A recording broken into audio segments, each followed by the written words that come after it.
Hi hello എല്ലാ സുഹൃത്തുക്കൾക്കും നമസ്കാരം. മക്കളെ, നമ്മൾ നമ്പേഴ്സ് ആൻഡ് ബേസിക് ഓപ്പറേഷൻസ് എന്ന് പറയുന്ന ഒരു ഭാഗമായിരുന്നു പഠിച്ചുകൊണ്ടിരിക്കുന്നത് അല്ലെ? സംഖ്യകളും അടിസ്ഥാന ക്രിയകളും. ഈ ഒരു ഭാഗത്ത് നിന്ന് വളരെ പ്രധാനപ്പെട്ടതാകുന്ന കുറെ കോൺസെപ്റ്റുകൾ നമ്മൾ മനസ്സിലാക്കി. ഓക്കെ ആണല്ലോ? ഇനി നമുക്ക് കൃത്യമാകുന്ന രീതിയിൽ ആ കോൺസെപ്റ്റുകൾ പ്രയോജനപ്പെടുന്ന രീതിയിൽ കുറച്ച് കാര്യങ്ങൾ പ്രാക്ടീസ് ചെയ്യാനുണ്ട്. ശരിയാണ്? അതെ. അതുപോലെ തന്നെ നമുക്ക് കുറച്ച് പ്രീവിയസ് ഇയർ ചോദ്യങ്ങൾ നമുക്ക് കയ്യിലേക്ക് വരണം. എന്തായാലും സംശയങ്ങളൊന്നുമേ ഇല്ലാത്തവണ്ണം ഈ ഭാഗത്ത് നിന്ന് പഠിച്ചതായ കോൺസെപ്റ്റുകളിൽ നിന്ന് എന്ത് ചോദ്യം ചോദിച്ചാലും ആൻസർ എഴുതാൻ പറ്റുന്ന പരുവത്തിലേക്ക് നമുക്ക് മാറണം. അതിന് കുറച്ച് ചോദ്യങ്ങൾ ചെയ്യണമല്ലോ. അങ്ങനെയുള്ള കുറച്ച് ചോദ്യങ്ങളുമായിട്ടാണ് ഞാൻ വന്നിട്ടുള്ളത്. അപ്പോൾ എന്റെ കൂടെ കൂടുക. ക്ലാസ് തുടങ്ങുന്നതിന് മുമ്പ് പ്രധാനമായിട്ടും പറയേണ്ടതാകുന്ന എല്ലാ ക്ലാസ്സുകളിലും പറയുന്നതായ 3 കാര്യങ്ങൾ ഞാൻ അങ്ങോട്ട് പറയാം. ഒന്നാമത്തെ കാര്യം, എപ്പോഴും ഒരു സോളിഡ് കോപ്പി പോലെ നോട്ടുകൾ എഴുതി കയ്യിൽ വെച്ചിട്ടുണ്ടാകണം. ഞാൻ പറയുന്ന ഓരോ ചോദ്യങ്ങളും എന്നോടൊപ്പം എഴുതിയെടുത്ത് തന്നെ വരിക എന്നുള്ളതാണ്. കൃത്യമായിട്ടും ഒരു അടിത്തറ പാകി തന്നെ പഠിച്ച് മുന്നോട്ടേക്ക് പോകാം. 2, മാക്സിമം ചോദ്യങ്ങൾ ചെയ്യാൻ എന്നെ കൊണ്ട് സാധിക്കില്ല. കാര്യം എന്റെ മുമ്പിലുള്ള സമയം പരിമിതമാണ്. പക്ഷെ നിങ്ങളെ കൊണ്ട് സാധിക്കും. ഞാൻ തരുന്നതായ അത്രയും ചോദ്യങ്ങൾ കൊണ്ട് നിങ്ങൾ തൃപ്തരാകരുത്. നിങ്ങൾ എന്ത് ചെയ്യണം? കൂടുതൽ ചോദ്യങ്ങൾ ഇനിയും കണ്ടെത്തണം. കൂടുതലാകുന്ന സമയം ഈ പറയുന്ന ടോപ്പിക്കിന് വേണ്ടി ചെലവാക്കണം. ഈ ഒരു ടോപ്പിക്കിനെ അങ്ങനെ കൂടുതൽ അടുത്തറിഞ്ഞ് നിങ്ങൾ എന്ത് ചെയ്യണം? മനസ്സിലാക്കി മുന്നോട്ടേക്ക് പോകണം. പോകുന്നതായ വഴികളിൽ നിങ്ങളുടെ മുമ്പിൽ ഒരുപാടാകുന്ന ഡൗട്ടുകളൊക്കെ ഉണ്ടാകാം. ഇത് പക്ഷേ ഒന്നുമേ ഇല്ല എന്ന വണ്ണം മുന്നിലേക്ക് പോകാൻ വേണ്ടി ഞാനിവിടെ ഉണ്ട്. സംശയം ഞാൻ പരിഹരിച്ചു തന്നോളാം. ഇനി അടുത്തൊരു പ്രധാനപ്പെട്ട കാര്യം, മോക്ക് ടെസ്റ്റുകൾ നിങ്ങൾ ചെയ്യണം എന്നുള്ളതാണ്. ടോപ്പിക് വൈസ് ഉള്ള മോക്ക് ടെസ്റ്റുകൾ ഉണ്ട്.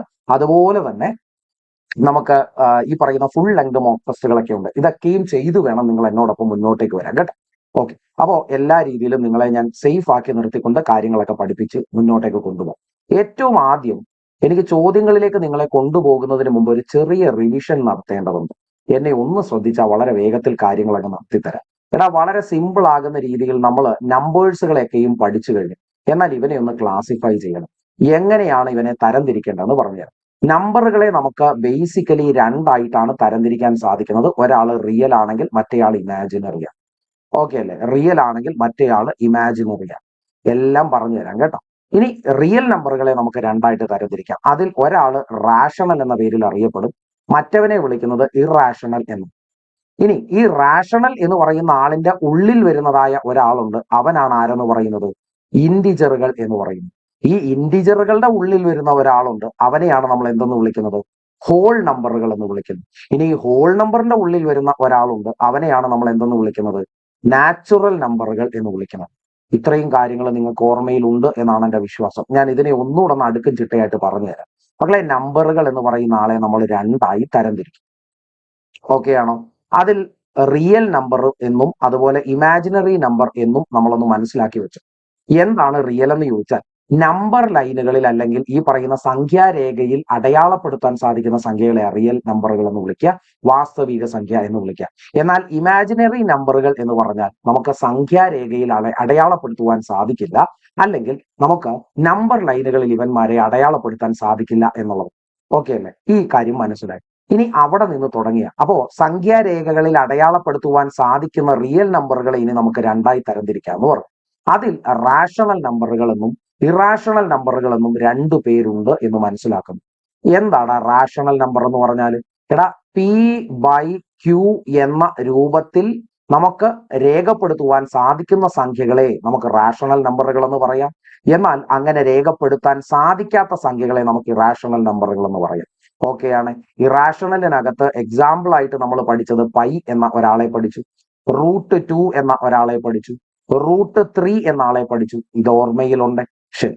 ഇനി ഈ പറയുന്ന റാഷണൽ നമ്പറുകളാകുന്ന ആളുകളിലാണ് ആര് വരിക? ഈ പറയുന്ന ഇൻഡിജറുകൾ എന്ന ആള് വരും. ഇൻഡിജറുകൾ എന്ന് പറയുന്നത് 2 തരത്തിലുണ്ട്. പോസിറ്റീവ് ഇൻഡിജറുകളും ഉണ്ട്, നെഗറ്റീവ് ഇൻഡിജറുകളും ഉണ്ട്. പൂർണ്ണസംഖ്യകൾ എന്നാണ് നമ്മൾ ഇതിനെ വിശേഷിപ്പിക്കുന്നത്. ശരിയല്ലേ? അപ്പൊ P/Q രൂപത്തിൽ എഴുതാൻ പറ്റുന്ന റാഷണൽ നമ്പറുകളുടെ ഉള്ളിൽ വരുന്ന ആളാണ് ആര്? ഇൻഡിജറുകൾ എന്ന് പറയുന്നത്. ഈ ഇൻഡിജറുകളുടെയും ഉള്ളിൽ വരുന്ന ആളുകൾ എന്ന് പറയുന്നത് ആരാണ് എന്ന് ചോദിച്ചാൽ ഹോൾ നമ്പറുകൾ. അതായത് 0, 1, 2 എന്നിങ്ങനെ രീതിയിൽ എഴുതി പോകുന്ന ആളുകൾ. ഓക്കെയാണ്. ഇവിടെ നെഗറ്റീവ് സംഖ്യകളൊന്നും വരുന്നില്ല. പോസിറ്റീവ് ആകുന്ന സംഖ്യകൾ പ്ലസ് 0 എന്നൊരു സംഖ്യ കൂടി. ഓക്കെയാണ്. അത് കഴിഞ്ഞ് നമ്മൾ ഹോൾ നമ്പറുകൾ എന്ന് പറയുന്ന ഒരാളെ പഠിച്ചു കഴിഞ്ഞു. നമുക്ക് പിന്നെ പഠിക്കാനുള്ള ഒരു പ്രധാനി എന്ന് പറയുന്നത് ആരാണ് മക്കളെ? നാച്ചുറൽ നമ്പറുകൾ എന്ന് പറയുന്ന ഒരാൾ. നാച്ചുറൽ നമ്പർ എന്ന് പറഞ്ഞാൽ ആരാ മക്കളെ? 1, 2, 3 എന്നിങ്ങനെ തുടർന്നു പോകുന്ന ആളുകൾ, കൗണ്ടിങ്ങിന് വേണ്ടി ഉപയോഗിക്കുന്ന ആളുകൾ, ശരിയല്ലേ?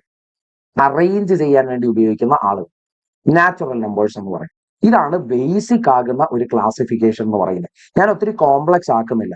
നമ്മളിവിടെ ആംസ്ട്രോങ് നമ്പർ എന്നും അതുപോലെ രാമാനുജൻ നമ്പർ എന്നും ഒക്കെ കുറെ ആളുകളെ വേറെയും പഠിച്ചിട്ടുണ്ട്. പക്ഷേ ഒരു ബേസിക് ക്ലാസിഫിക്കേഷൻ ഓഫ് നമ്പേഴ്സ് എന്ന രീതിയിൽ നമ്മൾ ഇത്രയും കാര്യങ്ങൾ മനസ്സിലാക്കി വെച്ചിട്ടുണ്ടാകണം. അപ്പോ ഒന്നുകൂടെ പറയാം, നമ്പേഴ്സ് എന്ന് പറയുന്ന ഒരാളുണ്ട്. ഈ നമ്പേഴ്സ് എന്ന് പറയുന്ന ആ ആള് നമുക്ക് ബേസിക്കലി എത്രയായി തരംതിരിക്കാമെന്ന് ചോദിച്ചാൽ രണ്ടായിട്ട് തരംതിരിക്കാമെന്ന് ഞാൻ പറഞ്ഞു. അതിൽ റിയൽ നമ്പറുകൾ എന്നൊരാൾ വരുന്നുണ്ട്, അതുപോലെ ഇമാജിനറി നമ്പറുകൾ എന്നൊരാൾ വരുന്നുണ്ട് എന്നും മനസ്സിലാക്കി, ശരിയല്ലേ? ഇനി നമ്മൾ പറഞ്ഞു റിയൽ നമ്പറുകളെ നമ്പർ ലൈനിൽ മാർക്ക് ചെയ്യാൻ പറ്റും, ഇമാജിനറി നമ്പറുകളെ നമ്പർ ലൈനുകളിൽ മാർക്ക് ചെയ്യാൻ പറ്റില്ല. ഇനി അത് കഴിഞ്ഞ് നമ്മൾ പറഞ്ഞത് എന്താ? റാഷണൽ എന്നും ഇറാഷണൽ എന്നും നമുക്ക് റിയൽ നമ്പറുകളെ രണ്ടായി തിരിക്കാം. അതിൽ റിയൽ നമ്പറുകൾ എന്ന് പറയുന്ന നമ്പർ ലൈനുകളിൽ മാർക്ക് ചെയ്യാൻ സാധിക്കുന്ന ആ ആളുകളെ രണ്ടായി തിരിക്കുമ്പോൾ കിട്ടുന്ന റാഷണലും ഇറാഷണലും ആരാന്നാ നമ്മൾ പറഞ്ഞത്? എടാ, P/Q രൂപത്തിൽ രേഖപ്പെടുത്തുവാൻ സാധിക്കുന്നതായ സംഖ്യകൾക്ക് നമുക്ക് എന്ത് പേര് പറയാം? റാഷണൽ അല്ലെങ്കിൽ ഭിന്നകങ്ങൾ എന്ന് പറയാം, ഭിന്നക സംഖ്യകൾ എന്ന് പറയാം. എന്നാൽ P/Q രൂപത്തിൽ രേഖപ്പെടുത്താൻ സാധിക്കാത്ത ആളുകളെ എന്തെന്ന് പറയാം? ഇറാഷണൽ സംഖ്യകൾ എന്ന് പറയാം എന്ന് പറഞ്ഞു. അതിന്റെ എക്സാമ്പിളുകളും പറഞ്ഞു. ഇനി ഈ പറയുന്ന ഇന്റിജറുകളാകുന്ന ആളുകൾ റാഷണൽ നമ്പറുകൾക്ക് ഉള്ളിലുള്ള ആളുകളാണ്. ഇവന്മാര് പോസിറ്റീവ് ആകുന്ന രീതിയിലും നെഗറ്റീവ് ആകുന്ന രീതിയിലും ഉണ്ട് എന്ന് മനസ്സിലാക്കുന്നു. 0 ഉൾപ്പെടെ പോസിറ്റീവ് ആകുന്ന സംഖ്യകൾ, നെഗറ്റീവ് ആകുന്ന സംഖ്യകൾ, അങ്ങനെ കുറെ പേരുണ്ട് ഇവിടെ നമ്മൾ മനസ്സിലാക്കാനുള്ള ഇന്റിജറുകളായിട്ട്, ശരിയല്ലേ? അവിടെ എങ്ങനെയൊക്കെയുള്ള ആളുകളാ വരുന്നത്? എടാ, അവിടെ വരുന്ന ആളുകൾ ആരൊക്കെയാ? ഇപ്പൊ നമ്മൾ പറയാം -4, -3 ഇങ്ങനെ പോയി 0 കഴിഞ്ഞ് 1, 2 ഇങ്ങനെ തുടർന്നു പോകുന്ന അങ്ങോട്ടും ഇങ്ങോട്ടുമുള്ള ആളുകൾ, ശരിയല്ലേ? പൂർണ്ണ സംഖ്യകളാകുന്ന ആളുകൾ. ഇവിടെ ദശാംശ സംഖ്യകളില്ല, ഇവിടെ ഭിന്ന സംഖ്യകളില്ല എന്നൊക്കെ പറയാം. ഇനി വേണം എന്നാണെങ്കിൽ ഇവിടെ തന്നെ നമുക്ക് രണ്ടായിട്ട് ക്ലാസിഫിക്കേഷൻ കൊണ്ടുവരാം. ഒരാള് ഇന്റിജറുകളാണെങ്കിൽ മറ്റൊരാൾ നമുക്ക് ആരാന്ന് പറയാം? ദശാംശമൊക്കെ ഉള്ള ആളുകളാകുന്ന ഫ്രാക്ഷണൽ നമ്പേഴ്സുകൾ, ഭിന്ന സംഖ്യകൾ, ഡെസിമൽ സംഖ്യകൾ എന്നൊക്കെയുള്ള ആളുകളും വരാം എന്ന് വേണമെങ്കിൽ ഇവിടെ പറയാം. ഓക്കെ അല്ലേ? വേണമെങ്കിൽ പറയാം, അത്രയേ ഉള്ളൂ. എടാ, എങ്ങനെ വേണോ ക്ലാസിഫൈ ചെയ്യാം, ഞാൻ വളരെ ബേസിക് ആയിട്ട് പറഞ്ഞതേ ഉള്ളൂ. ഇനി ഈ ഇന്റിജറുകളാകുന്ന ആളുകൾക്കുള്ളിൽ നിന്നാണ് നമ്മൾ ആരെ ഉണ്ടാക്കേണ്ടത്? ഹോൾ നമ്പറുകളാകുന്ന ആളുകളെ ഉണ്ടാക്കേണ്ടത്. അപ്പോ P/Q ഫോമിൽ എഴുതാൻ പറ്റുന്ന റാഷണൽ നമ്പറുകളാകുന്ന ആളുകളിൽ നിന്നുണ്ടാക്കിയ ഇന്റിജർ, അതിനകത്തു കിടക്കുന്ന 0 ഉൾപ്പെടെയുള്ള പോസിറ്റീവ് ആകുന്ന ഇന്റിജറുകളെ മാത്രമായി എടുത്തു പറഞ്ഞാൽ അത് ഹോൾ നമ്പറുകളാകും. ഓക്കെ ആണോ? അത് കഴിഞ്ഞ് ഹോൾ നമ്പറുകളുടെയും ഉള്ളിലുള്ള അവിടെ നിന്നുണ്ടാക്കുന്ന ഒരാളാണ് ആരെന്ന് പറയുന്നത്? നാച്ചുറൽ നമ്പറുകൾ എന്ന് പറയുന്നത്. നാച്ചുറൽ നമ്പറുകൾ എന്ന് പറയുന്നത് നമുക്ക് എണ്ണി തിട്ടപ്പെടുത്താൻ വേണ്ടിയിട്ടും ഓരോ സാധനങ്ങളെ അറേഞ്ച് ചെയ്യാൻ വേണ്ടിയിട്ടും നമ്മൾ വെച്ചിട്ടുള്ള ആളാന്ന് പറഞ്ഞു. 1, 2, 3 എന്നിങ്ങനെയാകുന്ന രീതിയിലാണ് എന്നും പറഞ്ഞു. ഇത്രയും ആകുന്ന കാര്യങ്ങളാണ് ബേസിക് എന്ന രീതിയിൽ നമ്മൾ പഠിച്ചു വെച്ച് മാറ്റിയിട്ടുള്ളത്. ഇനി ഇതിനകത്ത് വേറെയും കുറെ നമ്പറുകളൊക്കെ പറഞ്ഞു, ശരിയാ. പക്ഷെ തൽക്കാലം ഇത്രയും കാര്യങ്ങളൊക്കെ ഓർക്കാം. ഇനി നമുക്ക് കുറച്ച് ചോദ്യങ്ങളാണ് പഠിക്കാനുള്ളത്. നമുക്ക് ഓരോ കാര്യങ്ങളും എങ്ങനെയൊക്കെ പഠിച്ചു പോകണമെന്ന് ഞാൻ പറഞ്ഞുതരാം. മക്കളെ, നമ്മുടെ ഒന്നാമത്തെ ചോദ്യം ഒന്ന് നോക്കേ. 1 മുതൽ 20 വരെയുള്ളതാകുന്ന എണ്ണൽ സംഖ്യകൾ തമ്മിൽ ഗുണിച്ചാൽ അവസാന എത്ര അക്കങ്ങൾ 0 മാറും, അല്ലെങ്കിൽ എത്ര അക്കങ്ങൾ പൂജ്യങ്ങളായി അവിടെ ഉണ്ടാകുന്നത്? എന്താ ചോദ്യം പറയുന്നത്? എടാ, ഒന്നുമില്ല. 1 ഗുണം 2 ഗുണം 3 ഗുണം 4 ഗുണം എന്നിങ്ങനെയാകുന്ന രീതിയിൽ 20 വരെയുള്ള സംഖ്യകൾ ആദ്യമുള്ളവയെ ഗുണിച്ചാൽ നിങ്ങൾക്കൊരു ആൻസർ കിട്ടും. ആ ആൻസറിനകത്ത് അവസാനിക്കുന്നത് എത്ര പൂജ്യങ്ങളിലായിരിക്കും എന്നാണ് ചോദ്യം. അല്ലെങ്കിൽ ആ ആൻസറിനകത്ത് ഏറ്റവും അവസാനം സംഖ്യകൾ മാറ്റി നിർത്തി ബാക്കി അവസാനിക്കുന്നത് എത്ര പൂജ്യത്തിലാണെന്നാണ് ചോദ്യം, ശരിയല്ലേ? ആണ്. മക്കളെ, ഇത് കണ്ടുപിടിക്കാൻ എന്താണ് വഴി? ഞാനിത് ഒരുപാടാകുന്ന രീതിയിൽ ഒരു എക്സ്പ്ലനേഷൻ തന്ന് നിങ്ങളെ ബുദ്ധിമുട്ടിക്കുന്നില്ല. 5ന്റെ ഘടകങ്ങൾ എത്ര എണ്ണം ഉണ്ട് എന്ന് നോക്കുക എന്നതാണ് ഇവിടുത്തെ പരിപാടി. കേട്ടോ, 5ന്റെ ഘടകങ്ങൾ എത്ര എണ്ണം ഉണ്ട് എന്ന് നോക്കുക എന്നതാണ് ഇവിടുത്തെ പരിപാടി.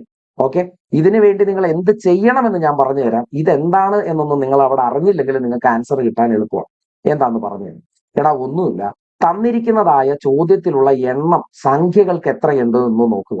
1 മുതൽ 20 വരെ എന്ന് പറഞ്ഞാൽ എത്ര സംഖ്യകളുണ്ട് അവിടെ? 20 സംഖ്യകളുണ്ട്, ശരിയല്ലേ? എടാ, ഈ 20 എന്ന് പറയുന്ന എണ്ണം സംഖ്യയെ നമുക്ക് എന്ത് ചെയ്യാം? 5 കൊണ്ട് ഭാഗിച്ചാൽ മതിയാകും അവിടെ എത്രയാകുന്ന അഞ്ചുകളുടെ ഘടകങ്ങൾ ഉണ്ടെന്ന് തിരിച്ചറിയാം. താണ്ടെ 5 കൊണ്ട് ഭാഗിച്ചു. നിങ്ങൾക്ക് അവിടെ എടുക്കേണ്ടത് ശിഷ്ടം വരുന്ന മൂല്യത്തെ അല്ല, ദശാംശം വരുന്ന മൂല്യത്തെ ചേർത്ത് എടുക്കണ്ട. ആകെ നിങ്ങൾ അവിടെ എടുക്കേണ്ടത് ആരെ മാത്രമാണ്? കോഷ്യന്റ് ആകുന്ന വാല്യൂവിനെ മാത്രമാണ്, കോഷ്യന്റ് ആകുന്ന മൂല്യത്തെ മാത്രമാണ്. 20നെ 5 കൊണ്ട് ഭാഗിച്ചാൽ എനിക്ക് എത്ര കിട്ടും? 4 കിട്ടും. ഈ 4 ആയിരിക്കും ചോദ്യത്തിന്റെ ആൻസർ. ഓക്കെ ആണോ? ഓക്കെ. എന്നാൽ ഇനി നമുക്കിവിടെ കുറച്ച് അധികമാകുന്ന കാര്യങ്ങൾ കൂടി പറയണം, എന്നാലേ ഇത് മൊത്തമാകുന്ന രീതിയിൽ കംപ്ലീറ്റ് ആണ്. ഓക്കെ അല്ലേ? എന്താണ് ഇവിടുത്തെ ചെറിയ ചെറിയ പ്രശ്നങ്ങൾ എന്നുള്ളത് ഞാൻ കാണിച്ചു പറഞ്ഞു കഴിഞ്ഞാൽ നിങ്ങൾക്ക് അത് കിട്ടും. എന്തൊക്കെയാണെന്ന് നോക്കേ. ഞാൻ ആദ്യം പറയുക, 1 മുതൽ 10 വരെയുള്ള സംഖ്യകളെ എടുത്താൽ 5ന്റെ ഘടകങ്ങൾ എത്രയുണ്ട് എന്ന് നോക്കാൻ വേണ്ടി ഞാൻ എന്ത് ചെയ്താൽ മതിയാകും? ദാ ഈ 10 എന്ന് പറയുന്ന ആളിനെ 5 കൊണ്ട് ഭാഗിച്ചാൽ മതിയാകും. അങ്ങനെ ഭാഗിച്ചാൽ എനിക്ക് കിട്ടുന്ന ഉത്തരം 2 ആണ്. അതിനർത്ഥം 1 മുതൽ, അതായത് 1 ഗുണം 2 ഗുണം 3 ഗുണം എന്ന രീതിയിൽ 10 വരെയുള്ള സംഖ്യകളെ ഗുണിച്ചാൽ എന്റെ ഉത്തരമാകുന്ന ആളിന്റെ അവസാനം എത്ര പൂജ്യങ്ങൾ ഉണ്ടാകുമെന്ന് ചോദിച്ചാൽ 2 പൂജ്യങ്ങൾ ഉണ്ടാവും. ഡൗട്ട് ഉണ്ടോ? ഇല്ല. ഇനി തീർന്നിട്ടില്ല. ഞാൻ ഇനി നിങ്ങളോട് പറയുക, 1 മുതൽ 20 വരെയുള്ള സംഖ്യകളായാലോ? അതാണ് നമ്മുടെ ചോദ്യത്തിൽ നമ്മൾ ചെയ്തത്. അവിടെ നമ്മൾ പഠിച്ചു 4 പൂജ്യങ്ങളിൽ അവസാനിക്കുന്ന ആളായിരിക്കും വരുന്നതെന്ന് പറഞ്ഞു. അത് നമുക്കറിയാം, 4 കൊണ്ട് ഭാഗിച്ച. പ്രശ്നം ഇനിയാ വരാൻ പോകുന്നു. എന്താ പ്രശ്നം എന്ന് നോക്കേ. എടാ, 1 മുതൽ 20 കഴിച്ച് ഞാനൊരു 30 വരെ വേണ്ട, ഒരു 25 വരെയാകുന്ന ചോദ്യങ്ങളിലേക്ക് കാര്യങ്ങളെ കൊണ്ടെത്തിച്ചു എന്ന് വിചാരിക്കും. ഓക്കെ ആണ്. എന്റെ ആൻസർ എന്താണ് വരുന്നത്? എത്ര എണ്ണം സംഖ്യകൾ ഉണ്ട് എന്ന് നോക്കി 25 എണ്ണം സംഖ്യകളുണ്ട്. അപ്പൊ ഞാൻ 25 കൊണ്ട് ഞാൻ എന്ത് ചെയ്തു? ഈ പറയുന്ന 25നെ 5 കൊണ്ട് എന്ത് ചെയ്തു? ഭാഗിച്ചു. 25നെ 5 കൊണ്ട് ഭാഗിച്ചാൽ എന്റെ ആൻസർ വരുന്നത് 5. അതിനർത്ഥം എന്റെ ചോദ്യത്തിന്റെ ഉത്തരമായി വരുന്ന ആ ആളില്ലേ, അയാളുടെ അവസാനം 5 പൂജ്യങ്ങളായി വരും എന്നുള്ളതാണ് എന്ന് നിങ്ങൾ വിചാരിക്കും. മക്കളെ, അത് തെറ്റാ. ഓക്കെ ആണോ? ഞാൻ പറയുന്ന കാര്യം ശ്രദ്ധിച്ചു കേട്ടോ. ഇങ്ങനെ 5 കൊണ്ട് ഭാഗിക്കാം. പക്ഷെ പ്രശ്നം എവിടെയാണ് വരുന്നതെന്ന് ചോദിച്ചാൽ, നിങ്ങൾക്ക് കിട്ടുന്ന മൂല്യം എന്ന് പറയുന്നത് 5ഓ 5ൽ കൂടുതലോ ആണെങ്കിൽ നിങ്ങൾ എന്ത് ചെയ്യണം? കിട്ടിയ മൂല്യത്തെ ഒരു തവണ കൂടി ഭാഗിച്ച് അതിന്റെ കോഷ്യന്റ് എത്രയാണോ ആ ഭാഗം ഇങ്ങനെ കൂട്ടിക്കൊണ്ടേയിരിക്കണം. ഡൗട്ട് വന്നല്ലേ? ദാ ഇങ്ങോട്ടൊന്ന് നോക്കൂ. എടാ, ഇവിടെ നിങ്ങൾക്ക് ഇപ്പൊ എത്ര കിട്ടി? 5 എന്ന് കിട്ടി. ശരിയല്ലേ? 5 1 മുതൽ 25 വരെയുള്ള ആളുകളെ ഗുണിക്കുമ്പോൾ 5 പൂജ്യങ്ങൾ ഉണ്ടാകും എന്ന് പറയുന്നത് തെറ്റാന്ന് പറഞ്ഞു. ഇവിടെ നിങ്ങൾക്ക് ഇപ്പൊ എത്ര കിട്ടി? 5 കിട്ടി. 5ഓ 5ലധികമോ ആണെങ്കിൽ നിങ്ങൾക്ക് കിട്ടിയ മൂല്യം എന്താണ് ഇവിടെ എന്ന് നോക്കാം. എത്ര ഇവിടെ കിട്ടിയേ? 5. ആ 5നെ ഒരു തവണ കൂടി 5 കൊണ്ട് ഭാഗിക്കുക. ഓക്കെ ആണോ? ഇങ്ങനെ ചെയ്തുകൊണ്ടേയിരിക്കണം. 5നേക്കാൾ ചെറുതാകുന്ന മൂല്യം കിട്ടുന്നത് വരെയും ഇങ്ങനെ ഭാഗിച്ചുകൊണ്ടേയിരിക്കും. ശരി, ഇപ്പൊ 5 കിട്ടി. 5നെ 5 കൊണ്ട് ഭാഗിച്ചാൽ 1. അതുകൊണ്ട് എന്റെ ആൻസർ എന്ന് പറയുന്നത് ദാ ഈ 5ഉം 5/5ന്റെ കോഷ്യന്റ് എത്രയാ മക്കളെ? 1 കൂടെ ചേർക്കുക എന്നുള്ളതാണ്. അപ്പൊ എന്റെ ആൻസർ എന്ന് പറയുന്നത് 6 പൂജ്യങ്ങളിൽ അവസാനിക്കുന്ന ആളിനെ കിട്ടും 1 മുതൽ 25 വരെയുള്ള സംഖ്യകൾ എടുത്താൽ എന്നായി മാറും. ഡൗട്ട് ഉണ്ടോ? അപ്പൊ 6 പേര്. ഡൗട്ട് ഉണ്ടോ? ഇല്ല. ഇനി 1 മുതൽ 30 വരെയുള്ള ആളുകളെ ഞാൻ പരിഗണിച്ചാലോ? 1 മുതൽ 30 വരെയുള്ള ആളുകളെ പരിഗണിച്ചാലോ? അവിടെ എന്റെ മൂല്യം എന്ന് പറയുന്നത് എങ്ങനെയായിരിക്കും വരിക? എടാ, ഒന്ന് ശ്രദ്ധിച്ചോണം. 1 മുതൽ 30 വരെ പ്രശ്നമില്ല. ഞാൻ പറഞ്ഞു ശിഷ്ടം വേണ്ട, കോഷ്യന്റ് മതി എന്ന് പറഞ്ഞു. അപ്പോ 30 എന്ന് പറയുന്ന എണ്ണം സംഖ്യകൾ അവിടെ ഉണ്ട്. ശരിയല്ലേ? 30 എണ്ണം സംഖ്യകൾ അവിടെ ഉണ്ട്. അപ്പൊ ഞാൻ എന്ത് ചെയ്യാനാ പറഞ്ഞേ? 30 എന്ന് പറയുന്ന ആളിനെ 5 കൊണ്ട് ഭാഗിക്കുക. 30നെ 5 കൊണ്ട് ഭാഗിച്ചാൽ എത്ര എന്ന് കിട്ടും? അവിടെ 6 എന്ന് കിട്ടും. ശരിയാണോ? 30 എന്ന് പറയുന്ന സംഖ്യയെ 5 കൊണ്ട് ഭാഗിച്ചാൽ എനിക്ക് എത്ര കിട്ടും? 6 എന്ന് കിട്ടും. 6 എന്ന് പറയുന്നത് 5നേക്കാൾ മുകളിലുള്ള ഒരു സംഖ്യയാണ്. അതുകൊണ്ട് 6നെ ഒരു തവണ കൂടി 5 കൊണ്ട് ഭാഗിക്കേണ്ടി വരും. ശരിയല്ലേ? നമുക്ക് കോഷ്യന്റുകൾ മാത്രം മതി. അതുകൊണ്ട് ഇവിടെ 6 എന്നുള്ള ആളിനെ എടുത്ത് 6 ആയതുകൊണ്ട് 5നേക്കാൾ മുകളിലായതുകൊണ്ട് ഒരു തവണ കൂടി അവനെ 5 കൊണ്ട് ഭാഗിച്ചപ്പോ എനിക്ക് കോഷ്യന്റ് കിട്ടിയത് 1 എന്ന. അതുകൊണ്ട് 1 മുതൽ 30 വരെയുള്ള സംഖ്യകളെ ഗുണിക്കുമ്പോൾ എനിക്ക് 6 + 1 7, 7 പൂജ്യങ്ങൾ ഉള്ളതാകുന്ന ഒരു സംഖ്യയായിരിക്കും ഗുണിക്കുമ്പോൾ കിട്ടുന്ന ഫലം എന്ന് പറയുന്നത്, ഗുണനഫലം എന്ന് പറയുന്നത്. ഓക്കെ, ഇനി തീർന്നില്ല.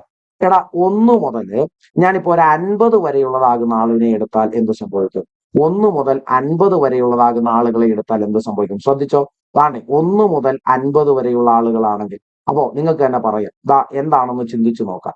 അതാണ് 1 മുതൽ എത്ര സംഖ്യകളുണ്ട് മക്കളെ? അവിടെ 50 സംഖ്യകളുണ്ട്. ആദ്യം തന്നെ 50നെ ഞാൻ എന്ത് ചെയ്യണം? 5 കൊണ്ട് ഭാഗിക്കണം. ശരിയല്ലേ? 50നെ 5 കൊണ്ട് ഭാഗിച്ചാൽ എത്ര കിട്ടും? 10. 10 ഗുണം 5 അല്ലേ 50 ആണ്. 10 എന്ന് പറയുന്നത് 5ന് മുകളിലാണ്. അതുകൊണ്ട് 10നെ ഞാൻ ഒരു തവണ കൂടി എന്ത് ചെയ്യണം? 5 കൊണ്ട് ഭാഗിക്കണം. അപ്പൊ 10നെ ഞാൻ 5 കൊണ്ട് ഭാഗിച്ചാൽ എന്റെ ഉത്തരം എത്ര വരും ഇവിടെ? അവിടെ എന്റെ ആൻസർ 10 പ്ലസ് എത്ര വരും? 10നെ 5 കൊണ്ട് ഭാഗിച്ചാൽ 2. അപ്പൊ 12 പൂജ്യങ്ങളിൽ അവസാനിക്കുന്ന ഒരു സംഖ്യ ആയിരിക്കും എനിക്ക് കിട്ടുക എന്ന് പറയാൻ പറ്റും. ഓക്കെ ആണോ? കാര്യം പിടികിട്ടിയോ? അപ്പൊ ഈ മാതൃകയിൽ വേണം ഈ ഒരു ചോദ്യത്തെ സമീപിക്കാൻ. പിടികിട്ടിയോ? അതായത് തന്നിരിക്കുന്ന സംഖ്യകളിൽ എത്ര എണ്ണമുണ്ട് എന്ന് നോക്കാം. എണ്ണത്തെ 5 കൊണ്ട് ഭാഗിക്കുക. കിട്ടുന്നത് 5നേക്കാൾ താഴെയാണെങ്കിൽ അത് തന്നെ ആയിരിക്കും ഉത്തരം. എന്നാൽ 5ഓ 5ന് മുകളിലോ ഉള്ളതാകുന്ന ഒരാളെ കിട്ടി എന്നാണെങ്കിൽ ഒരു തവണ കൂടി അവനെ 5 കൊണ്ട് ഭാഗിക്കുക. അപ്പോഴും നിങ്ങൾക്ക് കിട്ടുന്നത് 5ൽ താഴെയുള്ള ആളാണെങ്കിൽ നിർത്താം. 5ന് മുകളിലുള്ള ആളാണെങ്കിൽ പിന്നെയും നിങ്ങൾ എന്ത് ചെയ്യണം? കിട്ടിയ സംഖ്യ എന്താണോ അതിനെ ഒന്നുകൂടി നമ്മൾ ഇതേപോലെ 5 കൊണ്ട് ഭാഗിച്ച് മുന്നോട്ടേക്ക് പോകണം. പിടികിട്ടിയോ? ഒന്നുകൂടെ നമുക്ക് ചോദ്യം ചെയ്യുമ്പോൾ ഒന്നുകൂടെ ക്ലിയർ ആണ്. ഇവിടെ 1 മുതൽ 100 വരെയുള്ള സംഖ്യകൾ എടുത്തു. എന്തെന്നാ പറഞ്ഞേ? 1 മുതൽ 100 വരെയുള്ള സംഖ്യകളെ, എണ്ണൽ സംഖ്യകളെ പരിഗണിച്ചു. തങ്ങളിൽ ഗുണിച്ചാൽ എന്താകും ഗുണനഫലത്തിന്റെ അവസാനം? അതായത് എത്ര പൂജ്യങ്ങളിലായിട്ടായിരിക്കും അവന്മാർ അവസാനിക്കുക ഉത്തരം എന്നാണ് ചോദ്യം. അപ്പോ ചോദ്യം എന്താ? 1 ഗുണം 2 ഗുണം എന്നിങ്ങനെയാകുന്ന രീതിയിൽ 100 വരെയുള്ളതാകുന്ന സംഖ്യകളെ പരിഗണിച്ചാൽ എത്ര പൂജ്യത്തിൽ അവസാനിക്കുന്ന ആളെ കിട്ടുമെന്ന്. അപ്പൊ നമ്മൾ നോക്കും എത്ര സംഖ്യകളുണ്ട്? 100 സംഖ്യകളുണ്ട്. അപ്പോ നമ്മൾ ഏറ്റവും ആദ്യം എന്ത് ചെയ്യണം? 100 എന്നതാകുന്ന സംഖ്യയെ 5 കൊണ്ട് ഭാഗിക്കണം. ശരിയല്ലേ? 100 എന്ന സംഖ്യ 5 കൊണ്ട് ഭാഗിച്ചാൽ എനിക്ക് എന്ത് കിട്ടും? അവിടെ 20 എന്ന് കിട്ടും. ശരിയല്ലേ? 20 എന്ന് പറയുന്നത് 5നേക്കാൾ മുകളിലല്ലേ? അപ്പൊ ഞാൻ എന്ത് ചെയ്യണം? എന്റെ ആൻസർ കണ്ടെത്താൻ 20 പ്ലസ് 20നെ ഒരു തവണ കൂടി 5 കൊണ്ട് ഭാഗിക്കാം. അപ്പൊ എന്റെ ആൻസർ എത്ര വരും? കോഷ്യന്റ് മാത്രം മതി, റിമൈൻഡർ വേണ്ട. അപ്പൊ 20 ഉണ്ട് പ്ലസ് 20നെ 5 കൊണ്ട് ഭാഗിച്ചാൽ 4. അങ്ങനെയെങ്കിൽ 20 പ്ലസ് 4 പൂജ്യങ്ങൾ ഉണ്ടാകും. 24 പൂജ്യങ്ങളുള്ള ആളായിരിക്കും എന്റെ കയ്യിൽ വരും. എന്റെ ആൻസർ എത്ര വരും മക്കളെ? 24 എന്ന് വരും. എന്തെങ്കിലും ആകുന്ന ഡൗട്ടുകൾ ഉണ്ടോ? എന്ത് ചെയ്താൽ മതി? 5 കൊണ്ട് ഭാഗിച്ച് മുന്നോട്ടേക്ക് നീങ്ങിയാൽ മതി. പാടുകളൊന്നുമില്ലേ? ബുദ്ധിമുട്ടുകളൊന്നുമില്ലേ? വളരെ വേഗത്തിൽ നമുക്ക് ആളെ കിട്ടിയേ. അടുത്ത ഒരു ചോദ്യം കൂടെ ഒന്ന് ചെയ്തു നോക്കിയേ. വളരെ നിസാരമായിട്ടൊന്ന് ആൻസർ ചെയ്ത് നോക്കിയേ. 1 മുതൽ 40 വരെയുള്ള എണ്ണൽ സംഖ്യകൾ തമ്മിൽ ഗുണിച്ചാൽ അവസാനം എത്ര അക്കങ്ങൾ പൂജ്യങ്ങളായിരിക്കും എന്നാണ് ചോദിക്കുന്നത്. എന്ത് ചെയ്താൽ മതി? 1 മുതൽ 40 വരെ എത്ര സംഖ്യയുണ്ട്? 40 സംഖ്യയുണ്ട്. അപ്പോ 40 എന്ന് പറയുന്ന ആളിനെ 5 കൊണ്ട് ഭാഗിക്കുക. എന്റെ ആൻസർ എത്ര കിട്ടും? 8 എന്ന് കിട്ടും. ഡൗട്ട് ഉണ്ടോ? ഇല്ല. 8 എന്ന് പറയുന്നത് 5നേക്കാൾ വലിയ സംഖ്യയാണ്. അതുകൊണ്ട് 8 എന്ന സംഖ്യയെ ഒരു തവണ കൂടി 5 കൊണ്ട് ഭാഗിക്കും. അപ്പൊ എനിക്ക് എന്ത് കിട്ടും? അവിടെ ശിഷ്ടമല്ല വേണ്ടത്, കോഷ്യന്റാ വേണ്ടത്. 5 കൊണ്ട് ഭാഗിച്ചാൽ 1 എന്ന് കിട്ടും. കോഷ്യന്റ് 1 എന്ന് കിട്ടും. 8നകത്ത് ഒരു തവണ 5 ഇറങ്ങും. കോഷ്യന്റ് കിട്ടും. അപ്പൊ എന്റെ ആൻസർ എന്താ? ഈ 8ഉം അതുപോലെ തന്നെ ഈ കിട്ടിയ 1ഉം കൂടി കൂട്ടിയാൽ മതി. എന്റെ ആൻസർ അപ്പൊ എന്ത് വരും ഇവിടെ? 8 പ്ലസ് 1 9 എന്നായിരിക്കും എന്റെ ആൻസർ. 9 പൂജ്യങ്ങളിൽ അവസാനിക്കുന്ന ആളായിരിക്കും എന്റെ ചോദ്യത്തിന്റെ ഉത്തരം എന്ന് പറയുന്നത്. ഓക്കെ ആണല്ലോ? ഡൗട്ട് ഉണ്ടോ? ഇല്ലല്ലോ. കൃത്യമായിട്ട് മനസ്സിലായല്ലോ. ഒരു ചോദ്യം കൂടെ ചെയ്തേ. 1 മുതൽ 55 വരെയുള്ളതാകുന്ന എണ്ണൽ സംഖ്യകൾ തങ്ങളിൽ ഗുണിച്ചാൽ അവസാനം എത്ര അക്കങ്ങൾ പൂജ്യങ്ങളായി വരുമെന്നാണ് ചോദ്യം. എന്ത് ചെയ്യുക? 1 ഗുണം 2 ഗുണം എന്നിങ്ങനെയാകുന്ന രീതിയിൽ 55 വരെയുള്ള സംഖ്യ ഗുണിച്ചു നോക്കി മുന്നോട്ടേക്ക് നീങ്ങുകൂ എന്നാണ് പറഞ്ഞിട്ടുള്ളത്. അങ്ങനെ ഗുണിക്കുമ്പോൾ എത്ര സംഖ്യകൾ ഉണ്ടെന്ന് നോക്കുക. 55 സംഖ്യയുണ്ട്. 55നെ 5 കൊണ്ട് ഭാഗിച്ചാൽ എത്ര വരും? 11 വരും. 11 എന്ന് പറയുന്നത് എന്തിനേക്കാൾ വലുതാ? 5നേക്കാൾ വലുതാ. അതുകൊണ്ട് 11നെ ഒരു തവണ കൂടി 5 കൊണ്ട് ഭാഗിക്കുക. അപ്പൊ എന്താകുന്ന ആളിനെ കോഷ്യന്റ് കിട്ടും? 2 എന്ന് കിട്ടും. അപ്പോ 11ന്റെ കൂടെ ഈ 11/5ന്റെ കോഷ്യന്റ് ആകുന്ന 2ഉം കൂടെ കൂട്ടിയാൽ കിട്ടുന്ന ഉത്തരം 13. അതിനർത്ഥം 13 പൂജ്യങ്ങളിൽ അവസാനിക്കുന്ന ആളായിരിക്കും 13 പൂജ്യങ്ങളിൽ അവസാനിക്കുന്ന ആളായിരിക്കും എന്റെ കയ്യിലേക്ക് വരും. ശരിയല്ലേ? ഇവിടെ ഞാൻ 13 എന്ന ഓപ്ഷനിൽ തന്നിട്ടില്ല. തൽക്കാലം ഈ 18 എന്ന് പറയുന്നത് 13 ആയിട്ട് നിങ്ങൾ അങ്ങ് പരിഗണിക്കുക. സോറി, അത് എനിക്ക് പറ്റിയ ഒരു അബദ്ധമാണ്. അപ്പൊ എന്തായിരിക്കും അവിടെ വരിക? 13 പൂജ്യങ്ങളായി അവസാനിക്കുന്ന ഒരാളായിരിക്കും വരിക എന്നാണ് പറഞ്ഞിട്ടുള്ളത്. ഓക്കെ. അപ്പോ ഈ ഒരു മോഡൽ മനസ്സിലാകും. ഇതൊരു ടൈപ്പ് ഓഫ് ക്വസ്റ്റ്യൻ. ഇങ്ങനെ ചോദ്യങ്ങൾ ഇതേപടി എന്ന വണ്ണം ചോദിക്കത്തുള്ളൂ. ഡൗട്ടുകൾ ഇല്ല എന്ന് വിശ്വസിക്കട്ടെ. അത് അടുത്ത ചോദ്യത്തിനകത്തേക്ക് നീങ്ങും. നിങ്ങളെ ഇത് അടുത്ത ഒരു ടൈപ്പ് ചോദ്യമാണ്. n ഫാക്ടോറിയലിലെ പൂജ്യങ്ങളുടെ എണ്ണം കണ്ടെത്തുക. ഇവിടെ n എന്നത് 100നും 105നും ഇടയിലുള്ള ഒരു സംഖ്യയാണ് എന്ന് പരിഗണിക്കൂ. ഇത് n ഫാക്ടോറിയൽ എന്ന് തന്നിരിക്കുന്നു. n ഫാക്ടോറിയൽ എന്താണെന്ന് നിങ്ങൾക്ക് അറിയാവോ? ഇപ്പൊ ഞാൻ പറയുകയാ 5 ഫാക്ടോറിയൽ എന്നാണ് പറയുന്നത്. ഇതിനർത്ഥം ഇത്രയേ ഉള്ളൂ, 5-ൽ നിന്ന് പിന്നിലേക്ക് 1 വരെയും ഗുണിക്കുക എന്ന് പറഞ്ഞാൽ 5 ഗുണം 4 ഗുണം 3 ഗുണം 2 ഗുണം 1, അതായത് 1 മുതൽ 5 വരെ ഗുണിക്കുക, അതാണ് 5 ഫാക്ടോറിയൽ. ശരിയല്ലേ? ഞാൻ പറയുകയാ 15 ഫാക്ടോറിയൽ എന്ന് പറയുക. അപ്പൊ എന്തായിരിക്കും വരിക? 15-ൽ നിന്ന് പിന്നിലേക്ക് 1 വരെ 15 ഗുണം 14 ഗുണം 13 ഗുണം ഇങ്ങനെ എവിടെ വരെ? 2 ഗുണം 1 എന്ന് വരെയും എന്ത് ചെയ്യുക? ചെയ്യും. ഇതാണ് 15 ഫാക്ടോറിയൽ. സംഭവം എന്താണെന്ന് പിടികിട്ടില്ലേ? ഇനി അവരെന്താ പറയുന്നതെന്ന് ചോദിച്ചാല്, ഈ പറയുന്ന n ഫാക്ടോറിയൽ എന്ന് പറയുന്നതിലെ n എന്ന മൂല്യം 100-നും 105-നും ഇടയിൽ സ്ഥിതി ചെയ്യുന്നു. 100-നും 105-നും ഇടയിൽ. അപ്പൊ ഒരു കാരണവശാലും ആ സംഖ്യ 100-ഉം ആകില്ല, 105-ഉം ആകില്ല, ഇതിനിടയിലുള്ള ഒരു സംഖ്യയായിട്ട് നിലകൊള്ളും. ശരിയല്ലേ? അതിനർത്ഥം ഞാനൊരു ഉദാഹരണമായിട്ട് അങ്ങോട്ടേക്ക് എടുക്കാം. എന്റെ സംഖ്യ എന്ന് പറയുന്നത് ഒരു 102 എന്നാണെന്ന് വിചാരിക്കാം. 102 ഫാക്ടോറിയൽ. അപ്പൊ എങ്ങനെയായിരിക്കും? എന്ത് സംഭവിക്കുമായിരിക്കും ഇവിടെ? 1 ഗുണം എന്ന രീതിയിൽ ഞാൻ എവിടെ വരെ എഴുതണം? 102 വരെ എഴുതണം. ഇനി ഇപ്പൊ എത്ര സംഖ്യ ഉണ്ടാവും ഇവിടെ? 102 സംഖ്യ ഉണ്ടാവും. ഓക്കെ ആണോ? ഇനി നേരത്തെ പോലെ നമുക്ക് എന്ത് ചെയ്യാം ഇവിടെ? ആദ്യമേ 102 എന്ന് പറയുന്ന ആളിനെ 5 കൊണ്ട് ഭാഗിക്കുക. അപ്പൊ എന്റെ കോഷ്യന്റ് എത്ര വരും? 2. ശരിയല്ലേ? 10-നകത്ത് 2 തവണ. ഇനി അവിടെ കിടക്കുന്നത് ആരാ? 2. അപ്പൊ ഇനി അടങ്ങത്തില്ല. അപ്പൊ ഒരു 0 കൊടുക്കാം. കോഷ്യന്റ് മതി, ശിഷ്ടം വേണ്ട, കോഷ്യന്റ്. ഇപ്പൊ 20 കിട്ടി. ശരിയല്ലേ? ഇപ്പോ എന്റെ ആൻസർ 20 എന്ന് മാർക്ക് ചെയ്യാൻ പറ്റും? ഇല്ല. ഇനി ഞാൻ എന്ത് ചെയ്യണം?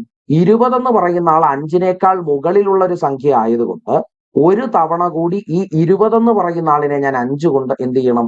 ഒന്ന് ഭാഗിക്കണം, ഹരിക്കണം. ഹരിച്ചാൽ എന്റെ ആൻസർ എത്ര വരും? 4 എന്ന് വരും.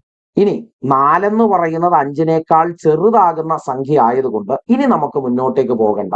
ചോദ്യത്തിന്റെ ഉത്തരം ഇവിടെ നിന്ന് എഴുതാം. എങ്ങനെ എഴുതാം?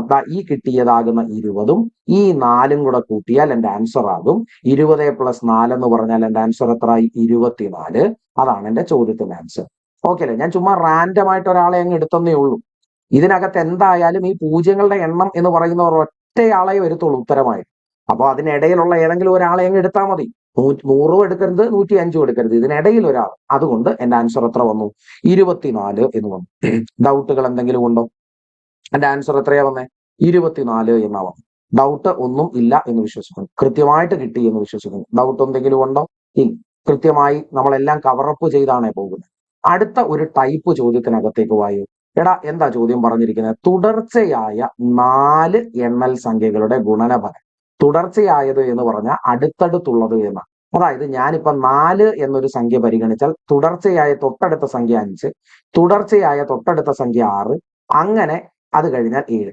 ഇങ്ങനെ 4 സംഖ്യകൾ തുടർച്ചയായ, അതായത് അടുത്തടുത്ത് വരുന്നതായ 4 സംഖ്യകൾ ഗുണിക്കുമ്പോ എനിക്ക് ഗുണനഫലത്തോട് എന്നിട്ട് എന്ത് ചെയ്യണം? 1 കൂട്ടും. അങ്ങനെ കൂട്ടുമ്പോൾ എന്റെ ഉത്തരം 361 എന്ന് വരുന്നുണ്ട്. എങ്കിൽ അവയിൽ ഏറ്റവും ചെറിയ സംഖ്യയുടെയും ഏറ്റവും വലിയ സംഖ്യയുടെയും ഗുണനഫലം എത്രയായിരിക്കും എന്ന് കണ്ടെത്താമോ എന്നാണ് ചോദ്യം. ചോദ്യം മനസ്സിലായോ? എന്താ പറഞ്ഞേ? ഒന്നുകൂടെ. എടാ, തുടർച്ചയായതായ സംഖ്യകൾ, അതായത് അടുത്തടുത്തായി വരുന്ന സംഖ്യകളാണ്. 4 പേരെ എടുക്കുന്നുണ്ട്. എണ്ണൽ സംഖ്യകളാണ് എടുക്കുന്ന 4 പേര്. ഈ പറയുന്ന 4 പേരോടുമുള്ള ഗുണനഫലത്തോടൊപ്പം ഞാൻ 1 കൂട്ടിയപ്പോ എനിക്ക് 361 കിട്ടി.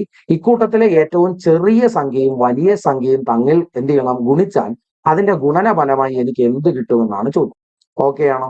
ഇത് പറഞ്ഞു വരുമ്പോൾ കുറച്ച് ബുദ്ധിമുട്ടുള്ള ചോദ്യമായിട്ട് തോന്നും. പക്ഷേ വളരെ എളുപ്പത്തിൽ ഇതിന്റെ ആൻസർ ചെയ്യാം.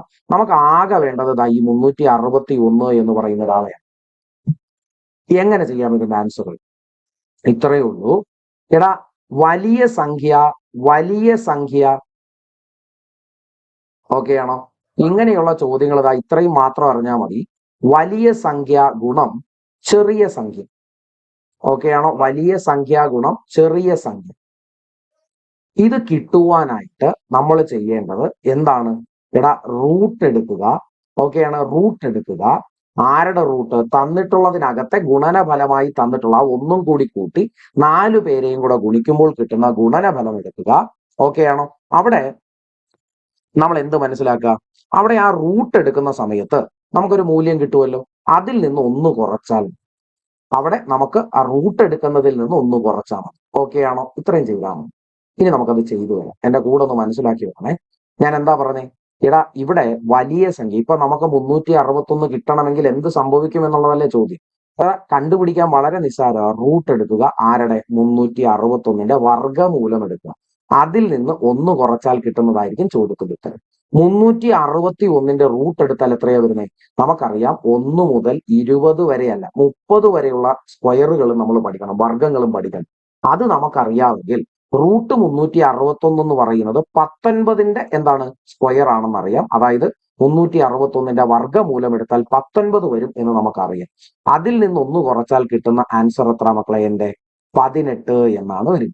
എങ്കിൽ എന്റെ ചോദ്യത്തിന്റെ ആൻസർ എന്തായിരിക്കും? 18. അപ്പൊ ഞാൻ പറഞ്ഞു, വലിയ സംഖ്യ ഗുണം ചെറിയ സംഖ്യ കിട്ടാനായിട്ട് എന്തു ചെയ്താൽ മതി? തന്നിരിക്കുന്ന ചോദ്യത്തിലെ ആ മൂല്യം ഗുണിച്ച് ഒന്ന് കൂട്ടിയപ്പോ കിട്ടിക്കുന്ന മൂല്യം എന്താണോ അതിന്റെ വർഗ്ഗമൂലം എടുത്ത് അതിൽ നിന്ന് ഒന്ന് കുറച്ചാൽ മതി. എനിക്ക് കിട്ടുന്ന ആളെന്ന് പറയുന്നത് ആ ഗുണനഫലമായിരിക്കും എന്നാണ്. ഓക്കെ അല്ലേ? അപ്പൊ എന്റെ ആൻസർ ഈ ചോദ്യം പ്രകാരം എത്ര വരും? 18. തന്നിരിക്കുന്ന ചോദ്യത്തിനകത്തുള്ളതാകുന്ന ആ എന്താണ് ഗുണിച്ച് ഒന്ന് കൂട്ടിയപ്പോ കിട്ടിയ ഫലം എന്താണോ അതിന്റെ റൂട്ട് എടുക്കുക, അതിൽ നിന്ന് ഒന്ന് കുറച്ചാൽ ഉത്തരം കിട്ടും. ഓക്കെ ആണോ? റൂട്ട് എടുത്തിട്ട് ഒന്ന് കുറച്ചാൽ മതി, എനിക്ക് അതിന്റെ ഉത്തരം കിട്ടും. ഓക്കെ ആണോ? 18. ഇനി ശരിക്കും ഈ സംഖ്യ ഇനി എന്താണ്, ആ ഗുണിച്ചു വെച്ചിട്ടുള്ള സംഖ്യ എന്താണ് എന്ന് ചോദിച്ചാൽ, എടാ ഇത് ശരിക്കും പറഞ്ഞാല് ഇപ്പോ നിങ്ങളൊന്ന് ആലോചിച്ച് നോക്കേ, നിങ്ങൾക്ക് ഇവിടെ 18 കിട്ടി. അപ്പോ 18 കിട്ടണം എന്നാണെങ്കിൽ അവിടെ ഗുണനഫലം എന്ന് പറയുന്നത് എങ്ങനെയൊക്കെ ആയിരിക്കാൻ വരിക? ഇവിടെ ഒന്ന് ആലോചിച്ച് നോക്കേ, 1 ഗുണം 18 എന്ന് കിട്ടുന്നത് 18നേക്കാൾ. അത് കഴിഞ്ഞാൽ 2 ഗുണം 9 എന്ന് പറയുന്നത് 18. ഓക്കെ അല്ലേ? 2 ഗുണം 9 18. അത് കഴിഞ്ഞാൽ പിന്നെ വരുന്നത് ആരാണ്? 3 ഗുണം 6 എന്ന് പറയുന്നത് 18. ഇത് കഴിഞ്ഞാൽ പിന്നെ അങ്ങോട്ട് പോകുമ്പോൾ തിരിച്ച് ഇതേ ആളുകളെ തന്നെ കിട്ടുന്നത്. അതില് അടുത്തടുത്തൊരു 4 പേരെ കിട്ടാനുള്ള സാധ്യതയുള്ളത് ഈ 3 ഗുണം 6നകത്തല്ലേ ആണ്. അപ്പൊ സംഖ്യകൾ ആരൊക്കെയാണെന്ന് ചോദിച്ചാൽ ആരൊക്കെയായിരിക്കും? 3 ഗുണം 4 ഗുണം 5 ഗുണം 6 എന്നായിരുന്നു. ഇതിന്റെ കൂടെയാണ് നമ്മൾ എന്ത് ചെയ്തത്? ഒന്ന് കൂട്ടിയത്. ഈ ഗുണനഫലത്തോടൊപ്പമാണ് ഒന്ന് കൂട്ടിയത്. അപ്പോഴാണ് നമുക്ക് എന്ത് കിട്ടിയത്? 361 എന്ന് കിട്ടിയത്. ശരി, സംഭവം മനസ്സിലായോ? അപ്പോ നമ്പറുകൾ ആരാന്നും പറഞ്ഞു തന്നു, അതിന്റെ ഗുണനഫലം വലുതും ചെറുതുമാകുന്നതിന്റെ ഗുണനഫലം എങ്ങനെ കിട്ടുമെന്നും പറഞ്ഞു. ഡൗട്ട് ഇല്ലേ? അടുത്ത ചോദ്യത്തിന് പറ്റും. അടുത്ത ചോദ്യം, എടാ തുടർച്ചയായ 4 എണ്ണൽ സംഖ്യകളുടെ ഗുണനഫലത്തോട് ഒന്ന് കൂട്ടിയപ്പോൾ എനിക്ക് കിട്ടിയത് 841. ഇവയിൽ ഏറ്റവും വലിയ സംഖ്യയും ഏറ്റവും ചെറിയ സംഖ്യയുമായിട്ടുള്ള ഗുണനഫലം എന്ന് പറയുന്നത് എന്താകും ലഭിക്കുക എന്നാണ് ചോദ്യം. ശരിയല്ലേ? ഇവിടെ എന്താ ചെയ്യേണ്ടത്? ഒന്നുമില്ല, തന്നിരിക്കുന്ന 841 എന്ന് പറയുന്ന ആളിന്റെ വർഗ്ഗമൂലം എടുക്കുക, അതിൽ നിന്ന് ഒന്ന് കുറയ്ക്കുക. എനിക്ക് കിട്ടുന്നതായത് എന്താണ് എന്ന് ചോദിച്ചാൽ വലിയ സംഖ്യയും ചെറിയ സംഖ്യയും തങ്ങളിലുള്ള ഗുണനഫലമായിരിക്കും കിട്ടുന്നത്. ഓക്കെ അല്ലേ? ശരി, അങ്ങനെയാണെന്നുണ്ടെങ്കിൽ പരിപാടി നോക്കാം. റൂട്ട് 841 എന്ന് പറയുന്നവൻ ആരാടാ? റൂട്ട് 841 എന്ന് പറയുന്നത്. ഇവിടെ നമ്മളൊന്ന് ശരിക്കൊന്ന് ആലോചിച്ച് നോക്കേണ്ട കുറച്ച് കാര്യങ്ങളുണ്ട്. നമുക്ക് 1 മുതൽ 30 വരെയുള്ള ആളുകളെയും വർഗങ്ങളായിട്ടുള്ള ആളുകളെയും അറിയാമെന്നാണെങ്കിൽ ഈ ചോദ്യത്തിന് ഉത്തരം കിട്ടും. ഓക്കെ, ഇവിടെ എന്തായാലും നിങ്ങൾക്ക് തരുന്ന സാധനം വർഗ്ഗമൂലം എടുക്കാൻ പറ്റുന്ന ഒരാളായിരിക്കും എന്ന് നിങ്ങൾക്ക് ഉറപ്പിക്കും. അവിടെ നിങ്ങൾക്ക് എങ്ങനെ ആൻസർ പറയാം? നിങ്ങൾക്ക് ഒരു എക്സാമ്പിൾ പറഞ്ഞു തരാം. ഇവിടെ 25 എന്ന് പറയുന്ന ആള് എന്ന് പറയുന്നതിന്റെ വർഗം എന്ന് പറയുന്നത് 625. ഓക്കെ അല്ലേ? ഇനി 30 എന്ന് പറയുന്ന ആളിന്റെ വർഗം എന്ന് പറയുന്നത് എനിക്ക് കിട്ടുന്നത് 900. ഇനി ഇടയിലുള്ളതാകുന്ന ഒരാളായിരിക്കും എന്റെ ചോദ്യത്തിന്റെ ഉത്തരം എന്ന് എനിക്ക് മനസ്സിലായി. കാര്യം എന്താ? 841 എന്ന് പറയുന്നത് 625ന്റെയും 900ന്റെയും ഇടയിൽ. ശരിയല്ലേ? ഇനി ഞാൻ ചോദിക്കട്ടെ, 25ന്റെ സ്ക്വയറും 30ന്റെ സ്ക്വയറും നമുക്ക് മനസ്സിലായി. ഇതിനിടയിൽ ഒന്നിൽ അവസാനിക്കുന്ന ഒരു വർഗത്തെ തരുന്നവൻ ഇനി ആരാ ഉള്ളത്? ഒന്നിൽ അവസാനിക്കുന്ന ഒരു വർഗത്തെ തരുന്നവൻ ഇതിനിടയിൽ ആരാ ഉള്ളത്? ഒന്നിൽ അവസാനിക്കുന്ന ഒരു വർഗത്തെ തരുന്നവൻ. എടാ അറിയാം, ഒന്നിൽ അവസാനിക്കുന്ന വർഗത്തെ തരുന്നവൻ എന്ന് പറയുന്നത് 9ൽ അവസാനിക്കുന്ന ആളായിരിക്കും. അതായത് 29 ആയിരിക്കും. അതായത് റൂട്ട് 841ന്റെ വർഗം എന്ന് പറയുന്നത് 29. അതിനകത്ത് നിന്ന് ഒന്ന് കുറയ്ക്കണം. അപ്പോഴാണ് എനിക്ക് വലിയ സംഖ്യ ചെറിയ സംഖ്യ എന്നവന്റെ ഗുണനം കിട്ടും. അപ്പൊ എന്റെ ആൻസർ എത്ര വരും? 28. കണ്ടോ? എത്ര വരും? 28. ഓക്കെ അല്ലേ? ഇനി സംഖ്യകൾ ആരൊക്കെയാണെന്ന് ചോദിച്ചാലോ, എനിക്കറിയാം 28 എങ്ങനെയൊക്കെ കിട്ടാം. എടാ 28 കിട്ടാനുള്ള വഴി 7 ഗുണം 4. അപ്പൊ എനിക്ക് ചിന്തിക്കാം, 4 കഴിഞ്ഞ് 5 ഉണ്ട്, അത് കഴിഞ്ഞാൽ 6 ഉണ്ട്, 7 ഉണ്ട്. ഇവര് 4 പേരുമാണ് ആ സംഖ്യകൾ. ഈ 4 പേരെ കുറിച്ച് അതിന്റെ കൂടെ 1 കൂട്ടുമ്പോൾ കിട്ടിയതാണ് 841. കണ്ടോ, ഞാൻ ആ ചോദ്യത്തിന്റെ ഉത്തരത്തെ കൃത്യമായി കവർ ചെയ്തെടുത്തതാണ്. ഡൗട്ട് ഇല്ലേ? എടാ ഒന്നുകൂടെ, എടാ 5ൽ അവസാനിക്കുന്ന ആളുകളുടെ വർഗം എടുത്താൽ 5ൽ അവസാനിക്കുന്നതിനെ കിട്ടും. 0ൽ അവസാനിക്കുന്ന വർഗത്തെ എടുത്താൽ 0ൽ അവസാനിക്കുന്ന ആളെ തന്നെ കിട്ടും. ഓക്കെ അല്ലെ? 0ൽ അവസാനിക്കുന്ന ആളിന്റെ വർഗം എടുത്താൽ 0ൽ അവസാനിക്കുന്ന ആളിനെ, 9ൽ അവസാനിക്കുന്ന ആളിന്റെ വർഗം എടുത്താൽ എനിക്ക് 1ൽ അവസാനിക്കുന്ന ആളെ കിട്ടും. എങ്കിൽ 841 എന്ന് പറയുന്ന ആളുടെ വർഗം എന്ന് പറയുന്നത് 29. അതാ 1 മുതൽ 30 വരെയൊക്കെയുള്ള ആളുകളുടെ വർഗം പഠിക്കുമ്പോഴുള്ള ഗുണം ദാ ഇങ്ങനെയൊക്കെയുള്ള രീതിയിൽ നമുക്ക് നേടിയെടുക്കാൻ പറ്റും. ഓക്കെ അല്ലേ? ഈ ഒരു കാര്യം പഠിച്ച് അടുത്ത ചോദ്യത്തിനകത്തേക്ക് നീങ്ങാമേ. ഒന്നുകൂടെ ഒന്ന് ചെയ്യാൻ വേണ്ടിയിട്ട് ഒരു ചോദ്യം. എടാ, തുടർച്ചയായ 4 എണ്ണൽ സംഖ്യകളുടെ ഗുണനഫലത്തിനോടൊപ്പം 1 കൂട്ടിയപ്പോൾ 1681 1681 കിട്ടി. അവയിൽ ഏറ്റവും ചെറിയ സംഖ്യ ഏറ്റവും വലിയ സംഖ്യ തങ്ങളിലുള്ള ഗുണനഫലം എത്ര? ശരി, ഇവിടെയും നിങ്ങൾ എന്ത് ചെയ്യാം? √1681 എന്നതിലേക്ക് വരും. ഇനി ഞാനൊരു കാര്യം ചോദിക്കട്ടെ. 4ന്റെ സ്ക്വയർ എനിക്കറിയാം, എത്രയാണ് മക്കളെ? 16. ശരിയല്ലേ? എങ്കിൽ 40ന്റെ സ്ക്വയർ എത്രയായിരിക്കും? 4ന്റെ സ്ക്വയറിന്റെ 16ഉം പിന്നെ 0 എന്ന് പറയുന്ന ആളിന്റെ പവറായി 2 ആയതുകൊണ്ട് 2 0 കൂടി ഇട്ട് കൊടുത്താൽ മതി. 40ന്റെ സ്ക്വയർ 1600. ഇനി 50ന്റെ സ്ക്വയർ എന്ന് പറയുന്നത് എത്രയാ? 25ഉം 2 0 അറിയാം. ഇതിൽ ഏതാകുന്ന ആളിനോടാണ് ഏറ്റവും കൂടുതൽ അടുത്തു നിൽക്കുന്നത്? ഈ 1681 40നോടടുത്തല്ലേ നിൽക്കുന്നത്? ശരിയല്ലേടാ? 40നോടടുത്തു നിൽക്കുന്ന ആളല്ലേ ഈ 1681 എന്ന് പറയുന്നത്, 40ന്റെ വർഗത്തോടടുത്ത്. ശരിയാ?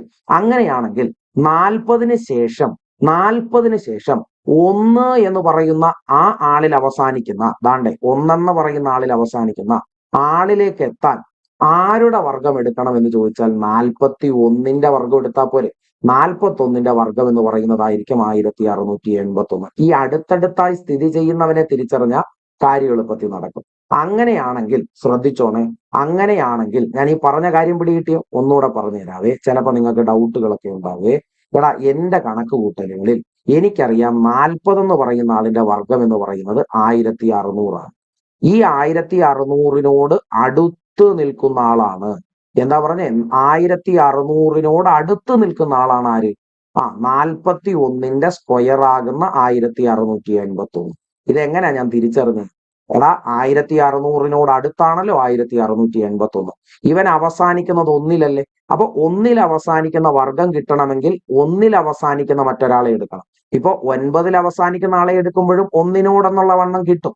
പക്ഷേ അവൻ 2500നോട് അടുത്ത് നിൽക്കുന്നവനാണെങ്കിലേ 9ലുള്ള ആളെ പരിഗണിക്കാൻ പറ്റും. ഇവിടെ 1600നോട് അടുത്തായതുകൊണ്ട് 41നായിരിക്കും കൂടുതൽ സാധ്യത എന്ന് മനസ്സിലാക്കുന്നു. ഇനി അതുകൊണ്ട് എന്റെ ആൻസർ ഇവിടെ √1681 എന്ന് എടുത്താൽ എത്ര വരും? 40. 41. അതിൽ നിന്ന് 1 കുറച്ചാൽ എന്റെ ആൻസർ എത്രയായിരിക്കും വരുന്നത്? 40. കണ്ടോ? അതിൽ നിന്ന് 1 കുറച്ചാൽ എന്റെ ആൻസർ എത്രയായിരിക്കും വരുന്നത്? 40. അപ്പൊ എന്റെ ചോദ്യത്തിന്റെ ആൻസർ എത്രയായിരിക്കും? 40. പിടികിട്ടിയോ? കൃത്യമാകുന്ന രീതിയിൽ ആളെ മനസ്സിലാക്കാൻ പറ്റിയോ? പറ്റി. അടുത്ത കാര്യത്തിനകത്തേക്ക് വന്നു. എടാ, അടുത്ത ചോദ്യം നോക്കുക. ചുവടെ കൊടുത്തിരിക്കുന്ന വഴിയിൽ ഏതാണ് എടാ, ചുവടെ കൊടുത്തിരിക്കുന്നവയിൽ എന്നാണ് കേട്ടോ. ചുവടെ കൊടുത്തിരിക്കുന്നവയിൽ ഏതാണ് ഇരുവഴി സംഖ്യയ്ക്ക് ഉദാഹരണം? ഇരുവഴി എന്ന് പറഞ്ഞു കഴിഞ്ഞാൽ പാലിൻഡ്രോമിക് എന്നാണ് നമ്മൾ പറഞ്ഞത്. പാലിൻഡ്രോമിക് എന്ന് പറഞ്ഞാൽ എന്താ?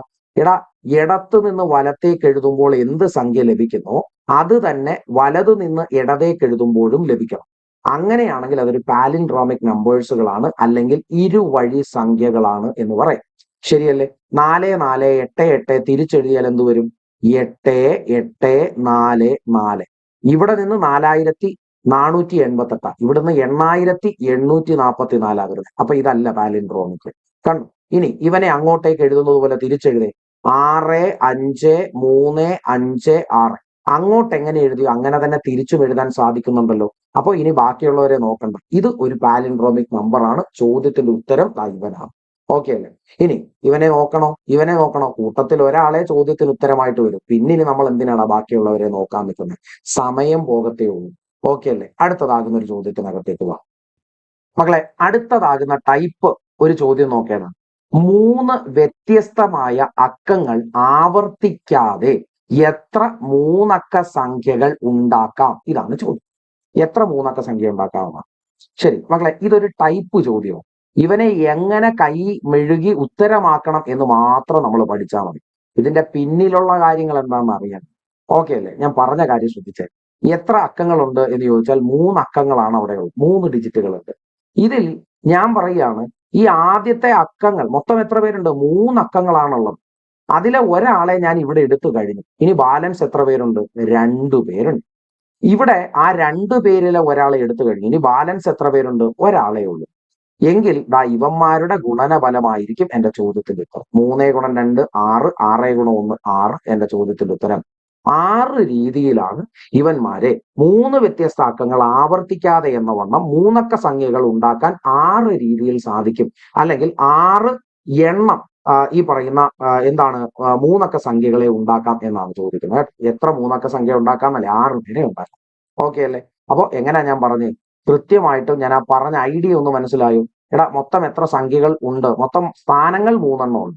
സംഖ്യകൾ എത്ര എണ്ണം ഉണ്ട്? 3 പേരുണ്ട് എന്ന് വിചാരിക്കാം. 3 അക്കങ്ങളല്ലേ ഉള്ളൂ. ആ 3 അക്കങ്ങളിലെ ഒരക്കം ഞാൻ ഇവിടെ എടുത്തു കഴിഞ്ഞാൽ ബാലൻസ് എത്ര പേരുണ്ടെന്ന് ചോദിച്ചാൽ 2 പേര്. ഇവിടെ ഒരാളെ എടുത്തു കഴിഞ്ഞാൽ ബാലൻസ് ഇവിടെ എത്ര പേരെ കൊടുക്കാമെന്ന് ചോദിച്ചാൽ ഒരാളെ കൊടുക്കാൻ പറ്റും. ഇതിന്റെ ഗുണനഫലം എടുത്താൽ എന്റെ ചോദ്യത്തിന് ആൻസർ വരും. അത് 6 വരുന്നത് എന്നാ പറയും. ഓക്കെ അല്ലേ? മനസ്സിലായിട്ടില്ല എങ്കിൽ ഒരു ചോദ്യം കൂടെ ചെയ്തുകൊണ്ട് നമുക്ക് നോക്കാം. എന്നാ പറഞ്ഞിരിക്കുന്നത്? 4 വ്യത്യസ്തങ്ങളായ അക്കങ്ങൾ ആവർത്തിക്കാതെ, അവിടെ റെപ്പറ്റീഷൻ വരരുത്. ഇപ്പൊ ഞാൻ പറയാ 2 2 4 5 ഇതാണ് സംഖ്യ എന്ന് വിചാരിക്കും. ഇവിടെ 2 എന്ന് പറയുന്ന ആള് 2 തവണ വന്നിട്ടുണ്ട്. ഇങ്ങനെ വരരുത്. ഈ 2 സ്ഥാനങ്ങളിലും വെവ്വേറെ, ഈ 4 സ്ഥാനങ്ങളിലും വെവ്വേറെ സംഖ്യകൾ വരണം എന്ന രീതിയിലായിരിക്കണം അവിടെ സംഖ്യകൾ ഉണ്ടാകേണ്ടത്. അങ്ങനെയുള്ള എത്ര നാലക്ക സംഖ്യകൾ ഉണ്ടാക്കാം എന്ന് ചോദിച്ചത്. എത്ര സ്ഥാനങ്ങളുണ്ട് അവിടെ? 4 സ്ഥാനങ്ങളുണ്ട്. ശരിയല്ലേ? അതാണ് 4 സ്ഥാനങ്ങൾ മാർക്ക് ചെയ്യും. ഈ നാലെണ്ണത്തിനകത്ത്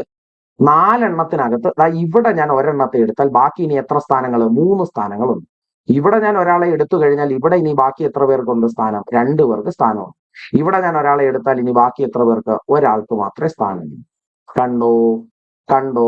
അപ്പൊ എന്റെ ആൻസർ 4 ഗുണം 3 ഗുണം 2 ഗുണം 1 എത്ര വരും? 3 12 ഗുണം 2 എത്ര വരും മക്കളെ? 24. സോ എന്റെ ആൻസർ എന്ന് പറയുന്നത് എത്ര വരും ഇവിടെ? 24 എന്ന് വരും. ഡൗട്ടുകൾ എന്തെങ്കിലും ഉണ്ടോ? ഡൗട്ടുകൾ എന്തെങ്കിലും ഉണ്ടോ? ഇല്ല. കൃത്യമായിട്ട് മനസ്സിലായേ? കണ്ടോ? ഈ ടൈപ്പ് ചോദ്യങ്ങളൊക്കെ എളുപ്പമാണ്. അടുത്തതാകുന്ന ചോദ്യം നോക്കേ. 5 വ്യത്യസ്തമായ അക്കങ്ങൾ ആവർത്തിക്കുവാൻ പാടില്ല. ആവർത്തിക്കാതെ എത്ര 5 അക്ക സംഖ്യകൾ ഉണ്ടാക്കാം? അപ്പൊ സ്ഥാനങ്ങൾ എത്ര പേരുണ്ട്? 2 3 4 5 സ്ഥാനങ്ങൾ എഴുതി. ശരി, ആദ്യത്തെടുത്ത് 5 സ്ഥാനങ്ങൾ ഉണ്ടല്ലോ. അവിടെ ഒരാളെ എടുത്തു കഴിഞ്ഞാൽ പിന്നെ ഇനി 4 പേർക്ക് ഇങ്ങോട്ടേക്ക് വരാൻ പറ്റും. അവിടെയും ഒരാളെ എടുത്താൽ ഇനി 3 പേർക്ക് ഇവിടോട്ട് പറ്റും. ഇവിടെ 3 പേരെ എടുത്താൽ ഇവിടെ 2 പേർക്കേ പറ്റൂ. ഇനി ഇതാ ഒരാളെ ഇവിടെ കൊടുക്കും എന്ന രീതിയിൽ എഴുതി അങ്ങോട്ടേക്ക് ഗുണിച്ചു നോക്കേ. 5 ഗുണം 4 20, 20 ഗുണം 3 എന്ന് പറഞ്ഞാൽ 60, 60 ഗുണം 2 എന്ന് പറഞ്ഞാൽ 120, 120 ഗുണം 1 എന്ന് പറഞ്ഞാൽ എത്ര തന്നെ വരും? 120. ഓക്കെ ആണ് മക്കളെ? ഇവിടെ 1200 പകരം ഞാൻ 120 എന്നാണ് ഉദ്ദേശിച്ചത് കേട്ടോ. അപ്പൊ ആൻസർ ഓപ്ഷൻ സി ആയിരിക്കും. 120 എന്നായിരിക്കും വരും. ഡൗട്ട് ഉണ്ടോ? ഇമ്പോർട്ടന്റ് ആകുന്ന ചോദ്യമാണ്. ഡൗട്ടുകൾ എന്തെങ്കിലും ഉണ്ടോ? ഇല്ല. കൃത്യമായിട്ട് ആളെ പിടികിട്ടിയോ? പിടികിട്ടി. അടുത്ത ചോദ്യം നോക്കിയാലോ? നോക്കാം. എന്താണ് അടുത്ത ചോദ്യം? ആദ്യത്തെ 2 അനഘസംഖ്യകളുടെ തുക കണ്ടെത്തുക. എടാ, ഈ അനഘസംഖ്യ എന്ന് പറയുന്നതിൽ നമ്മൾ മനസ്സിലാക്കേണ്ടതാകുന്ന ഒരു കാര്യമുണ്ടല്ലോ. നമ്മൾ അനഘസംഖ്യ എന്ന് പറഞ്ഞു പഠിച്ചതായ ആള് ആരാണ് എന്നറിയാവോ? എന്താണ്? എടാ, ഘടകങ്ങൾ നോക്കുമ്പോൾ അതിന്റെ ആകെത്തുക ഈ പറയുന്ന സംഖ്യ ഒഴികെ നോക്കുമ്പോൾ, എടാ ഈ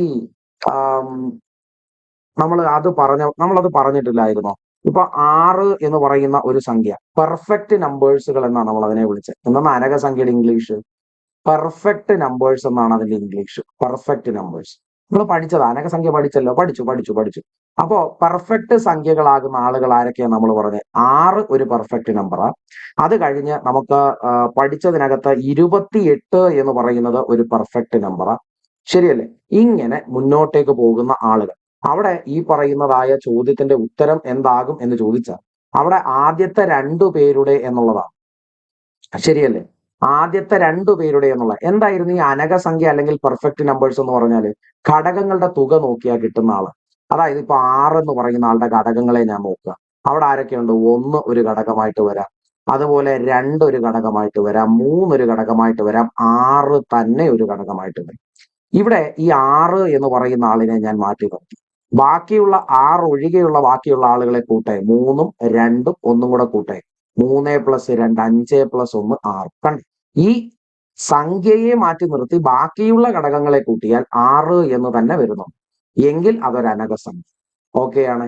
അത് കഴിഞ്ഞു വരുന്ന രണ്ടാമത്തെ അനകസംഖ്യ എന്ന് പറയുന്നത് 28 ആയിരുന്നു. ശരിയല്ലേ? 28ന്റെ ഏതൊക്കെയായിരുന്നു ഘടകങ്ങൾ? 1ഉണ്ട്, 2 വരുന്നുണ്ട്, 3 ഇല്ല, 4 വരുന്നുണ്ട്, 5 ഇല്ല, 6 ഇല്ല, 7 വരുന്നുണ്ട്, 8 ഇല്ല, 9 ഇല്ല, 10 ഇല്ല, 11 ഇല്ല, 12 ഇല്ല, 13 ഇല്ല, 14 ഉണ്ട്. 14 കഴിഞ്ഞാൽ വരുന്നത് 20. ഓക്കെ അല്ലേ? അതിൽ 28 എന്ന സംഖ്യയെ ഒഴിവാക്കി. എന്നിട്ട് ബാക്കിയുള്ള ആളുകളെ കൂട്ടി. 14ഉം 7ഉം എത്ര വരൂടാ? 21ഉം 4ഉം എത്ര വരും? 25, 2, 27, 1, 28. തുക നോക്കുമ്പോൾ നമുക്ക് 28 ഒഴികെ ബാക്കി എല്ലാ ഘടകങ്ങളെയും കൂട്ടുമ്പോൾ തുക നമുക്ക് 28 എന്ന് തന്നെ വരുന്നുണ്ട്. അതുകൊണ്ട് 28 എന്ന് പറയുന്നത് ഒരു അനക സംഖ്യയാണ്, പെർഫെക്റ്റ് നമ്പർ. ഈ പറയുന്ന 6ഉം 28ഉം കഴിഞ്ഞ് പിന്നെയും മുന്നോട്ടേക്ക് പോകുമ്പോൾ മറ്റ് സംഖ്യകളൊക്കെ വരുന്നുണ്ട്. ഓക്കെ ആണോ? വേറെ സംഖ്യ ഇപ്പോ നമുക്ക് പറയാം, മൊത്തത്തിൽ 48 അനക സംഖ്യകൾ എന്തോ ആണ് ഇതുവരെയും കണ്ടെത്തിയിട്ടുള്ളത്. അതിനകത്ത് ഈ പറയുന്ന ആളുകൾ ഉണ്ടെന്നൊന്ന് മനസ്സിലാക്കിയാൽ 6, 28 ഈ 2 അനക സംഖ്യകളുടെ തുക എന്താണെന്നാണ് ഇവിടെ ചോദിക്കുന്നത്. ആദ്യത്തെ 2 പേര് 6 കഴിഞ്ഞാൽ പിന്നെ 28 ഉള്ളൂ. അപ്പൊ പിന്നെ കൂട്ടുമ്പോൾ ആൻസർ എത്ര വരണം? 28ഉം 6ഉം കൂടെ കൂട്ടുന്നതാകണം ചോദ്യത്തിന്റെ ഉത്തരം. അത് നമുക്ക് എത്രയാ വരുന്നത്? 34 എന്നാണ് വരുന്നത്. ഓക്കെ ആണോ? പിടികിട്ടി? ഡൗട്ട് എന്തെങ്കിലും ഉണ്ടോ? ഇല്ല. അടുത്തതാകുന്ന ചോദ്യം നോക്കേടാ. എന്താ ചോദ്യം പറഞ്ഞേക്കുന്നത്? ചുവടെ കൊടുത്തിരിക്കുന്നവയിലെ ഒറ്റയാനെ കണ്ടെത്തുക. അതായത് ഓഡ് വൺ ഔട്ട് ക്വസ്റ്റ്യൻ. ഇത് ശരിക്കും പറഞ്ഞാൽ നമുക്ക് ഈ ആംസ്ട്രോങ് നമ്പർ, പിന്നെ നമ്മൾ ഈ പറയുന്ന പെർഫെക്റ്റ് നമ്പർ, പിന്നെ അങ്ങനെയുള്ള കുറച്ച് ആളുകളെയൊക്കെ നമ്മൾ കാണാതെ, ഗോഡ്സ് നമ്പർ, ഗോഗിൾ നമ്പേഴ്സ് എന്നൊക്കെ പറഞ്ഞാൽ എന്താണ്? ഇതൊക്കെ നമ്മളൊന്ന് ഒറ്റയടിക്കൊന്ന് പഠിച്ചു വെച്ചാൽ, അത് കാണാതെ പഠിക്കാനേ പറ്റൂ. കാര്യം ഇതൊക്കെ പരീക്ഷാ ഹാളിൽ ഇരുന്നുകൊണ്ട് ചെയ്തു നോക്കാൻ പറ്റില്ല. പറ്റും, കുറച്ച് സമയക്കുറവുണ്ടാവും. നമുക്ക് കുറച്ച് സമയം കാര്യമായിട്ട് അവിടെ ചെലവാകുന്ന ഒരു പ്രശ്നം മാത്രമേ ഉള്ളൂ. ചെയ്യുന്നതിൽ തെറ്റൊന്നുമില്ല. ഓക്കെ. എന്നാലും ദാണ്ടെ നോക്കി ചൂടെ കൊടുത്തിരിക്കുന്നതിൽ ഒറ്റയാനെ കണ്ടെത്തുക. ഓഡ് വൺ ഔട്ട് എന്നാ പറഞ്ഞിരിക്കുന്നത്. അപ്പൊ അതിന്റെ ആൻസർ എന്ത് വരുമായിരിക്കും? പറഞ്ഞേ. ഓഡ് വൺ ഔട്ട് എന്ന് പറയും എന്നാണെങ്കിൽ അതിന്റെ ആൻസർ എന്ത് വരുമായിരിക്കും? പറഞ്ഞേ. എടാ അവിടെ അവിടെ ഓഡ് വൺ ഔട്ട് ഇപ്പൊ ഞാൻ നോക്കുകയാണ്. അവിടെ നമുക്ക് നോക്കാൻ പറ്റുന്ന ഒരു പരിപാടി നമ്മൾ പഠിച്ചിട്ടുണ്ട്. നമുക്കറിയാം ഇതിന്റെ ആൻസർ 496 വരുന്നത്. നമ്മൾ നേരത്തെ പറഞ്ഞു പോയ കൂട്ടത്തിൽ എവിടെയോ പറഞ്ഞതാ. എടാ 6 എന്ന ആള് കഴിഞ്ഞ് 28 എന്ന ആളും കഴിഞ്ഞ് വരുന്ന അനക സംഖ്യയിൽ അടുത്ത ആളാരാ? 496. 496ന്റെ ഘടകങ്ങളെ മൊത്തമായിട്ട് എടുത്ത് 496നെ മാത്രമായി മാറ്റി നിർത്തി ബാക്കിയുള്ള ആളുകളെ കൂട്ടുമ്പോൾ നമുക്ക് എത്രയെന്ന് തന്നെ കിട്ടും? കൂട്ടുമ്പോൾ 496 എന്ന് കിട്ടും. ഘടകങ്ങളുടെ തുക 496 ഒഴികെയുള്ള ഘടകങ്ങളുടെ തുക 496 എന്ന് തരും. ഓക്കെ അല്ലേ? അതുകൊണ്ട് ഇവൻ എന്താണ്? ഒരു അനക സംഖ്യ. ഓക്കെ അല്ലേ? ഇതെന്ത് തരം സംഖ്യ? ഇതൊരു അനക സംഖ്യ. അതുകൊണ്ട് ഇവനാണ് ഈ കൂട്ടത്തിലെ ഒറ്റയാൻ എന്ന് മനസ്സിലാക്കും. ഡൗട്ട് ഉണ്ടോ? ഇല്ല. ഇത് കാണാതെ പഠിച്ചാലേ ഇത് ചെയ്യാൻ പറ്റും ഈ ചോദ്യത്തിന്. കേട്ടോ? അടുത്ത ചോദ്യം നോക്കേ. എടാ ആദ്യത്തെ 25 എണ്ണൽ സംഖ്യകളിൽ ആകെ എത്ര അഭാജ്യ സംഖ്യകൾ ഉണ്ട് എന്നാണ് ചോദ്യം.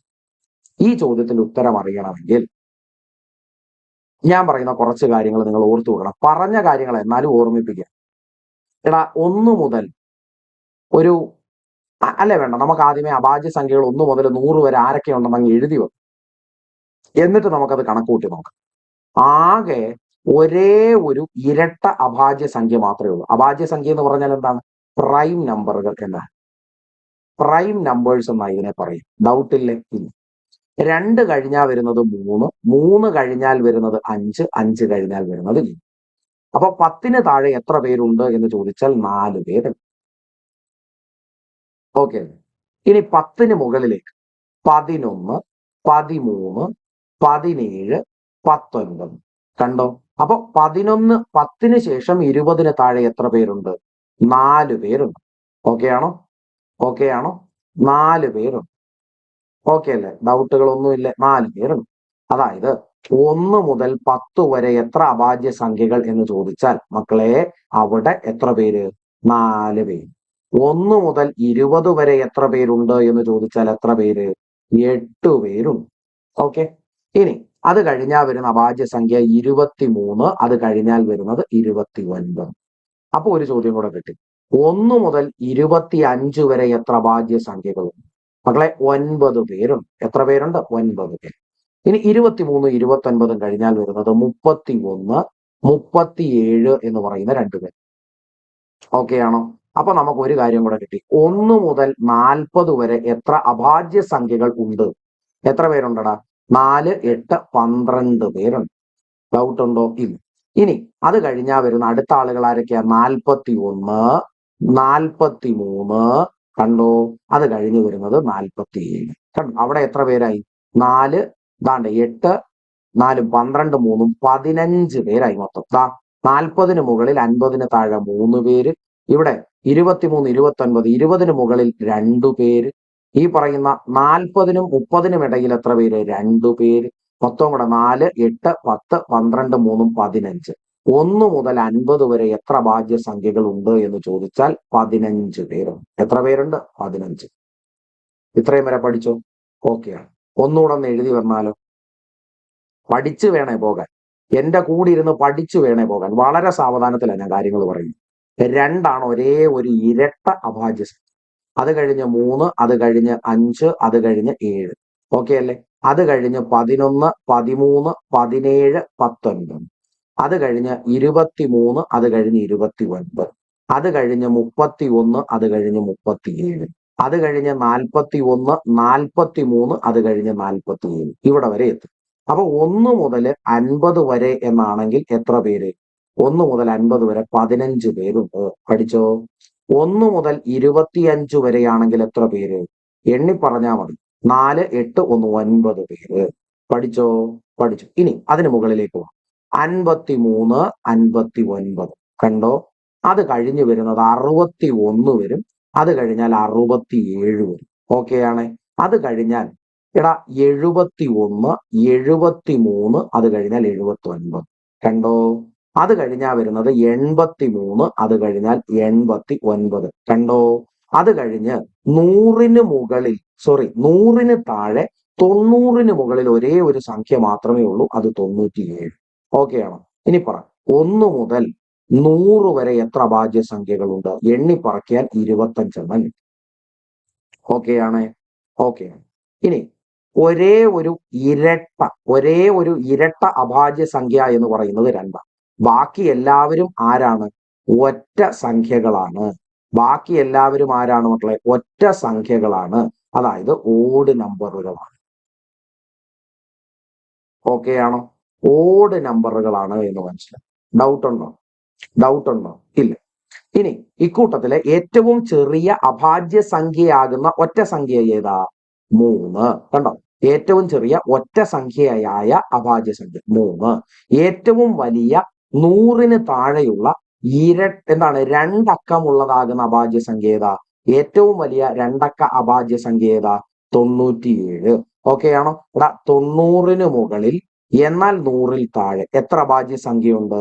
ഒരേ ഒരാൾ മാത്രമേ ഉള്ളൂ. അതാരാ? 97. പഠിച്ചോ? പഠിച്ചു. ഇനി അടുത്ത ഒരു ചോദ്യം പരീക്ഷയ്ക്ക് ഇവിടെ നിന്ന് ചോദിച്ചിട്ടുള്ളത് ഏറ്റവും ചെറിയ 3 അക്ക അഭാജ്യ സംഖ്യ ആരാണെന്ന് ചോദിച്ചിട്ടുണ്ട്. അത് 101 കേട്ടോ. 3 അക്കങ്ങളുള്ള ഏറ്റവും ചെറിയ അഭാജ്യ സംഖ്യ ആരാണെന്ന് ചോദിച്ചിട്ടുണ്ട്. അത് 101. പഠിച്ചേ. അപ്പൊ കുറെ ചോദ്യങ്ങൾ പഠിച്ചു. എന്തൊക്കെ പഠിച്ചു?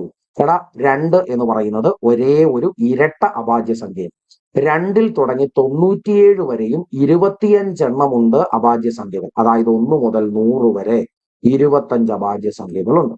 1 മുതൽ 50 വരെ എത്ര പേരുണ്ട്? 15 പേരുണ്ട്. 1 മുതൽ 25 വരെ എത്ര പേരുണ്ട്? 9 പേരുണ്ട്. ഇതെല്ലാം പരീക്ഷയുടെ ചോദ്യം. പഠിച്ചേ. പഠിച്ചു. ഇനി ഒരു കാര്യം കൂടെ പറഞ്ഞു. ഞാൻ പറയാ, 2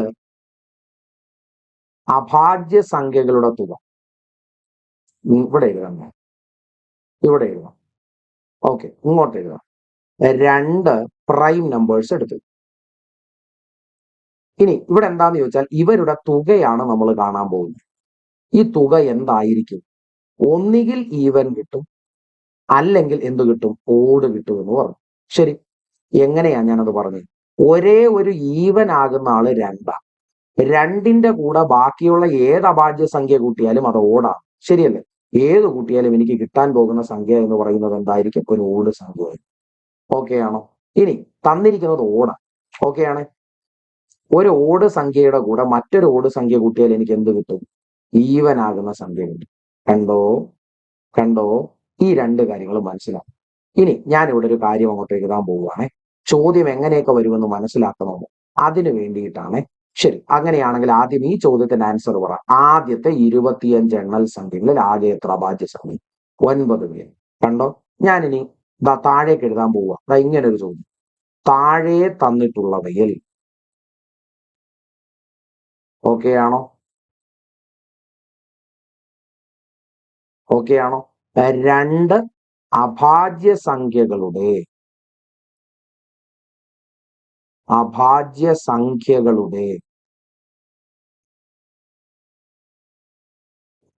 തുകയാകാൻ സാധ്യതയുള്ള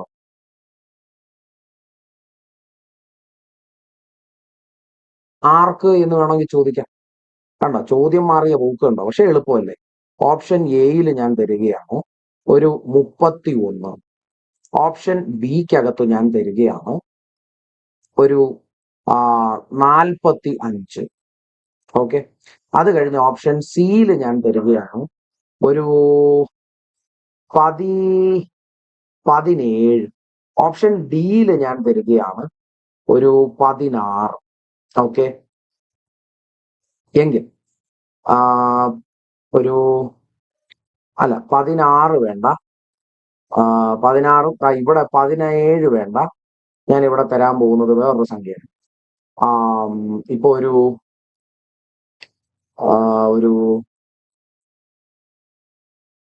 19 തരാം. ഓക്കെ. ഒന്ന് കണക്കൂട്ടി നോക്കേ. 31 എന്ന് പറയുന്നത് 29 എന്ന പ്രൈമും ഒരു 2ഉം കൂടെ കൂട്ടിയാൽ മതി. 31ആയി. ശരി, 2 ഒരു പ്രൈമ, 29 പ്രൈം.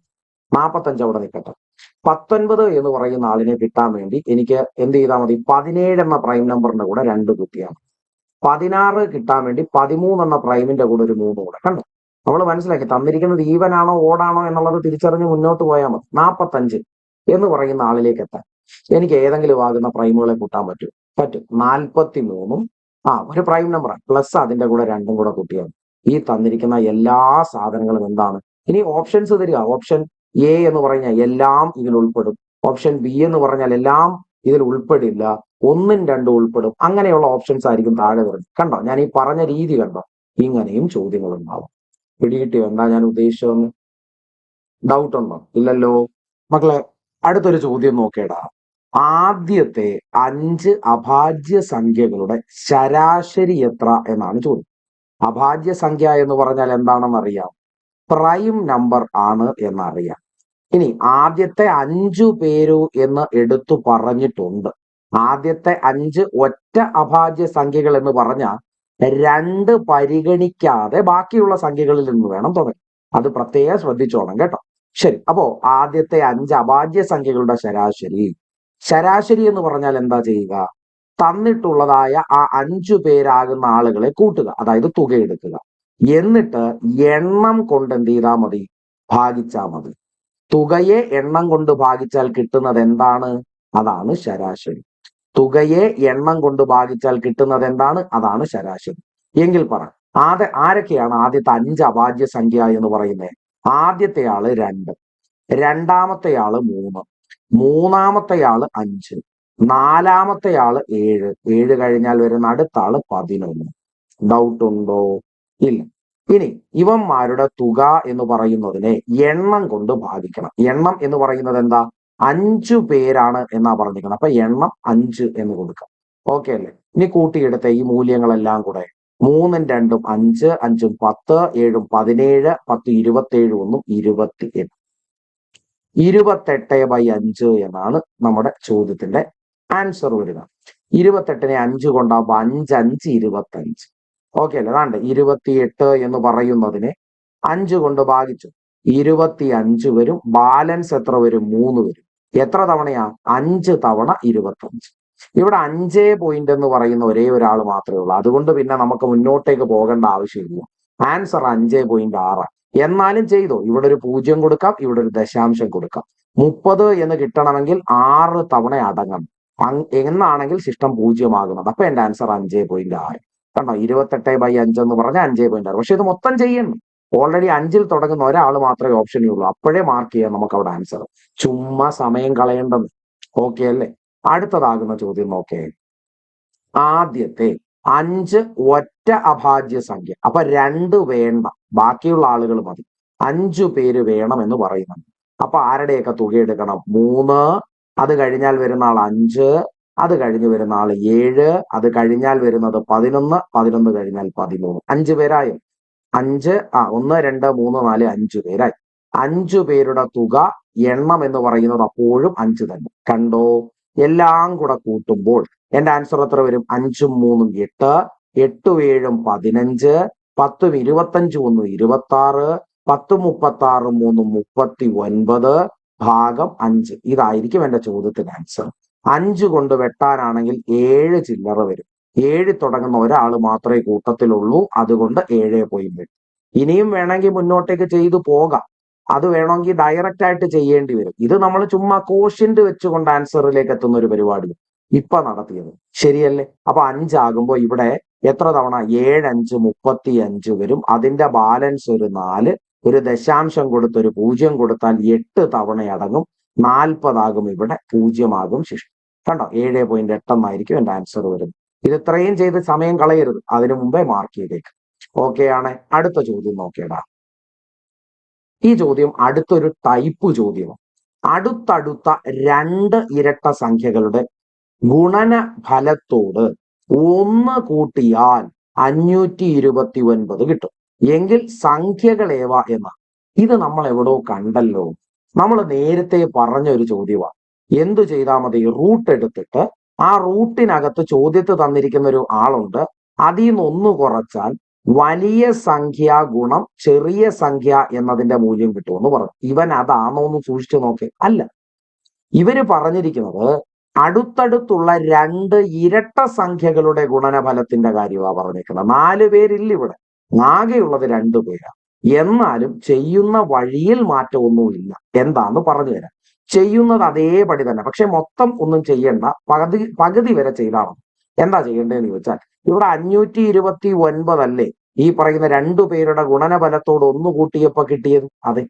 നമ്മൾ ചെയ്യേണ്ടതെന്ന് പറയുന്നത് ചോദ്യത്തിൽ പറഞ്ഞിരിക്കുന്ന മൂല്യമായ 529 ഇവന്റെ റൂട്ട് എടുക്കുക. നമുക്ക് പണി അറിയാമെങ്കിൽ 1 മുതൽ 30 വരെയുള്ള ആളുകളുടെ വർഗങ്ങൾ അറിയാം എന്നാണെങ്കിൽ എനിക്കറിയാം ഈ ചോദ്യത്തിന്റെ ആൻസർ എന്താകുമെന്ന്. എനിക്കറിയാം റൂട്ട് 529 എന്താണെന്ന്. എത്രയാണ് 529 എന്ന് പറഞ്ഞാൽ 23. ഞാൻ എങ്ങനെയാ അത് പറയുന്നത്? ഞാൻ നേരത്തെ പറഞ്ഞു 20 എന്ന് പറയുന്ന ആളിനെ എനിക്കറിയാം. അവന്റെ വർഗം 400. ഓക്കെ അല്ലെ? 20ന്റെ വർഗം. 25 എന്ന ആളിന്റെ വർഗം വരുന്നത് എവിടെയാ? 625. ഇതിനിടയിൽ വരുന്ന ആളാണ് ആര്? 529 എന്ന് പറയുന്നത്.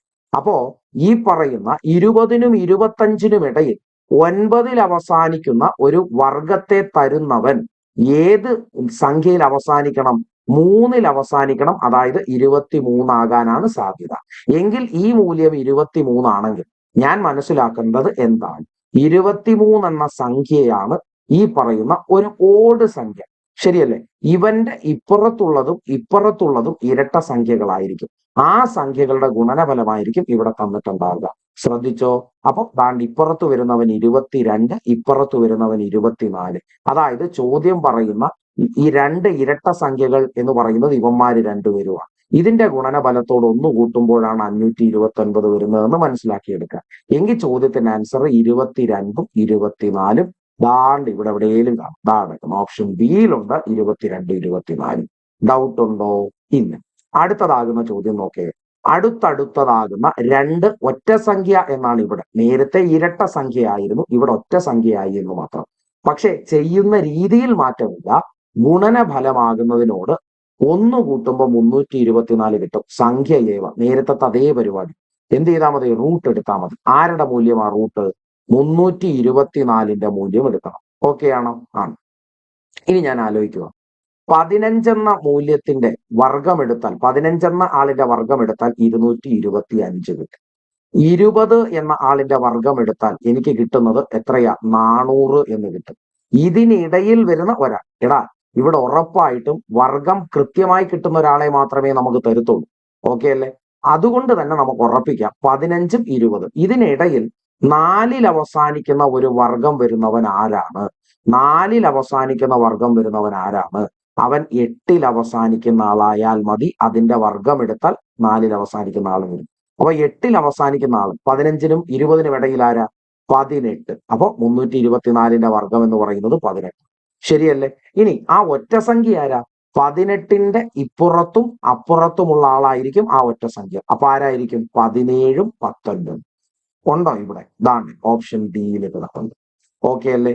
കൃത്യമാകുന്ന രീതിയിൽ ഈ പറയുന്ന ചോദ്യത്തിന്റെ ഉത്തരം എന്താണ് എന്ന് നിങ്ങൾക്ക് മനസ്സിലായോ? മനസ്സിലായി. മക്കളെ, നമ്മൾ ഈ ഒരു ക്ലാസ്സിൽ പഠിച്ചതാകുന്ന ചോദ്യങ്ങളെ നല്ലതുപോലെ ഒന്ന് വിലയിരുത്തണം. കൃത്യമാകുന്ന രീതിയിൽ ഈ ചോദ്യങ്ങളെ ഒന്നോ രണ്ടോ തവണ നിങ്ങളൊന്ന് കവർ ചെയ്തു പോകണം. നിങ്ങൾ എഴുതി വെച്ച നോട്ട് നോക്കിയാൽ മതി. ഇനി ഈ ഒരു വീഡിയോ ഒരിക്കൽ കൂടെ കാണണമെന്ന് ഞാൻ പറയില്ല. കാര്യം കുറച്ചധികം സമയം എടുത്തുകൊണ്ടാണ് നമ്മൾ ഈ കാര്യങ്ങളെല്ലാം വളരെ സാവധാനത്തിൽ പറഞ്ഞു. റിവിഷൻ ചെയ്യാനെന്ന വണ്ണം, ഒന്നുകൂടെ നോക്കാനെന്ന വണ്ണം ആ നോട്ട് നോക്കിയാൽ ഒരു 15 മിനിറ്റ് കാര്യം കഴിയും. ഓക്കെ അല്ലേ? അപ്പോൾ കണ്ടന്റുകളൊക്കെയും നിങ്ങൾക്ക് ഇഷ്ടപ്പെടുന്നുണ്ട് എന്ന് വിശ്വസിക്കുന്നു. കൂടുതലാകുന്ന ചോദ്യങ്ങൾ ഈ ഭാഗത്തു നിന്ന് ഇനിയും വരാനുണ്ട്.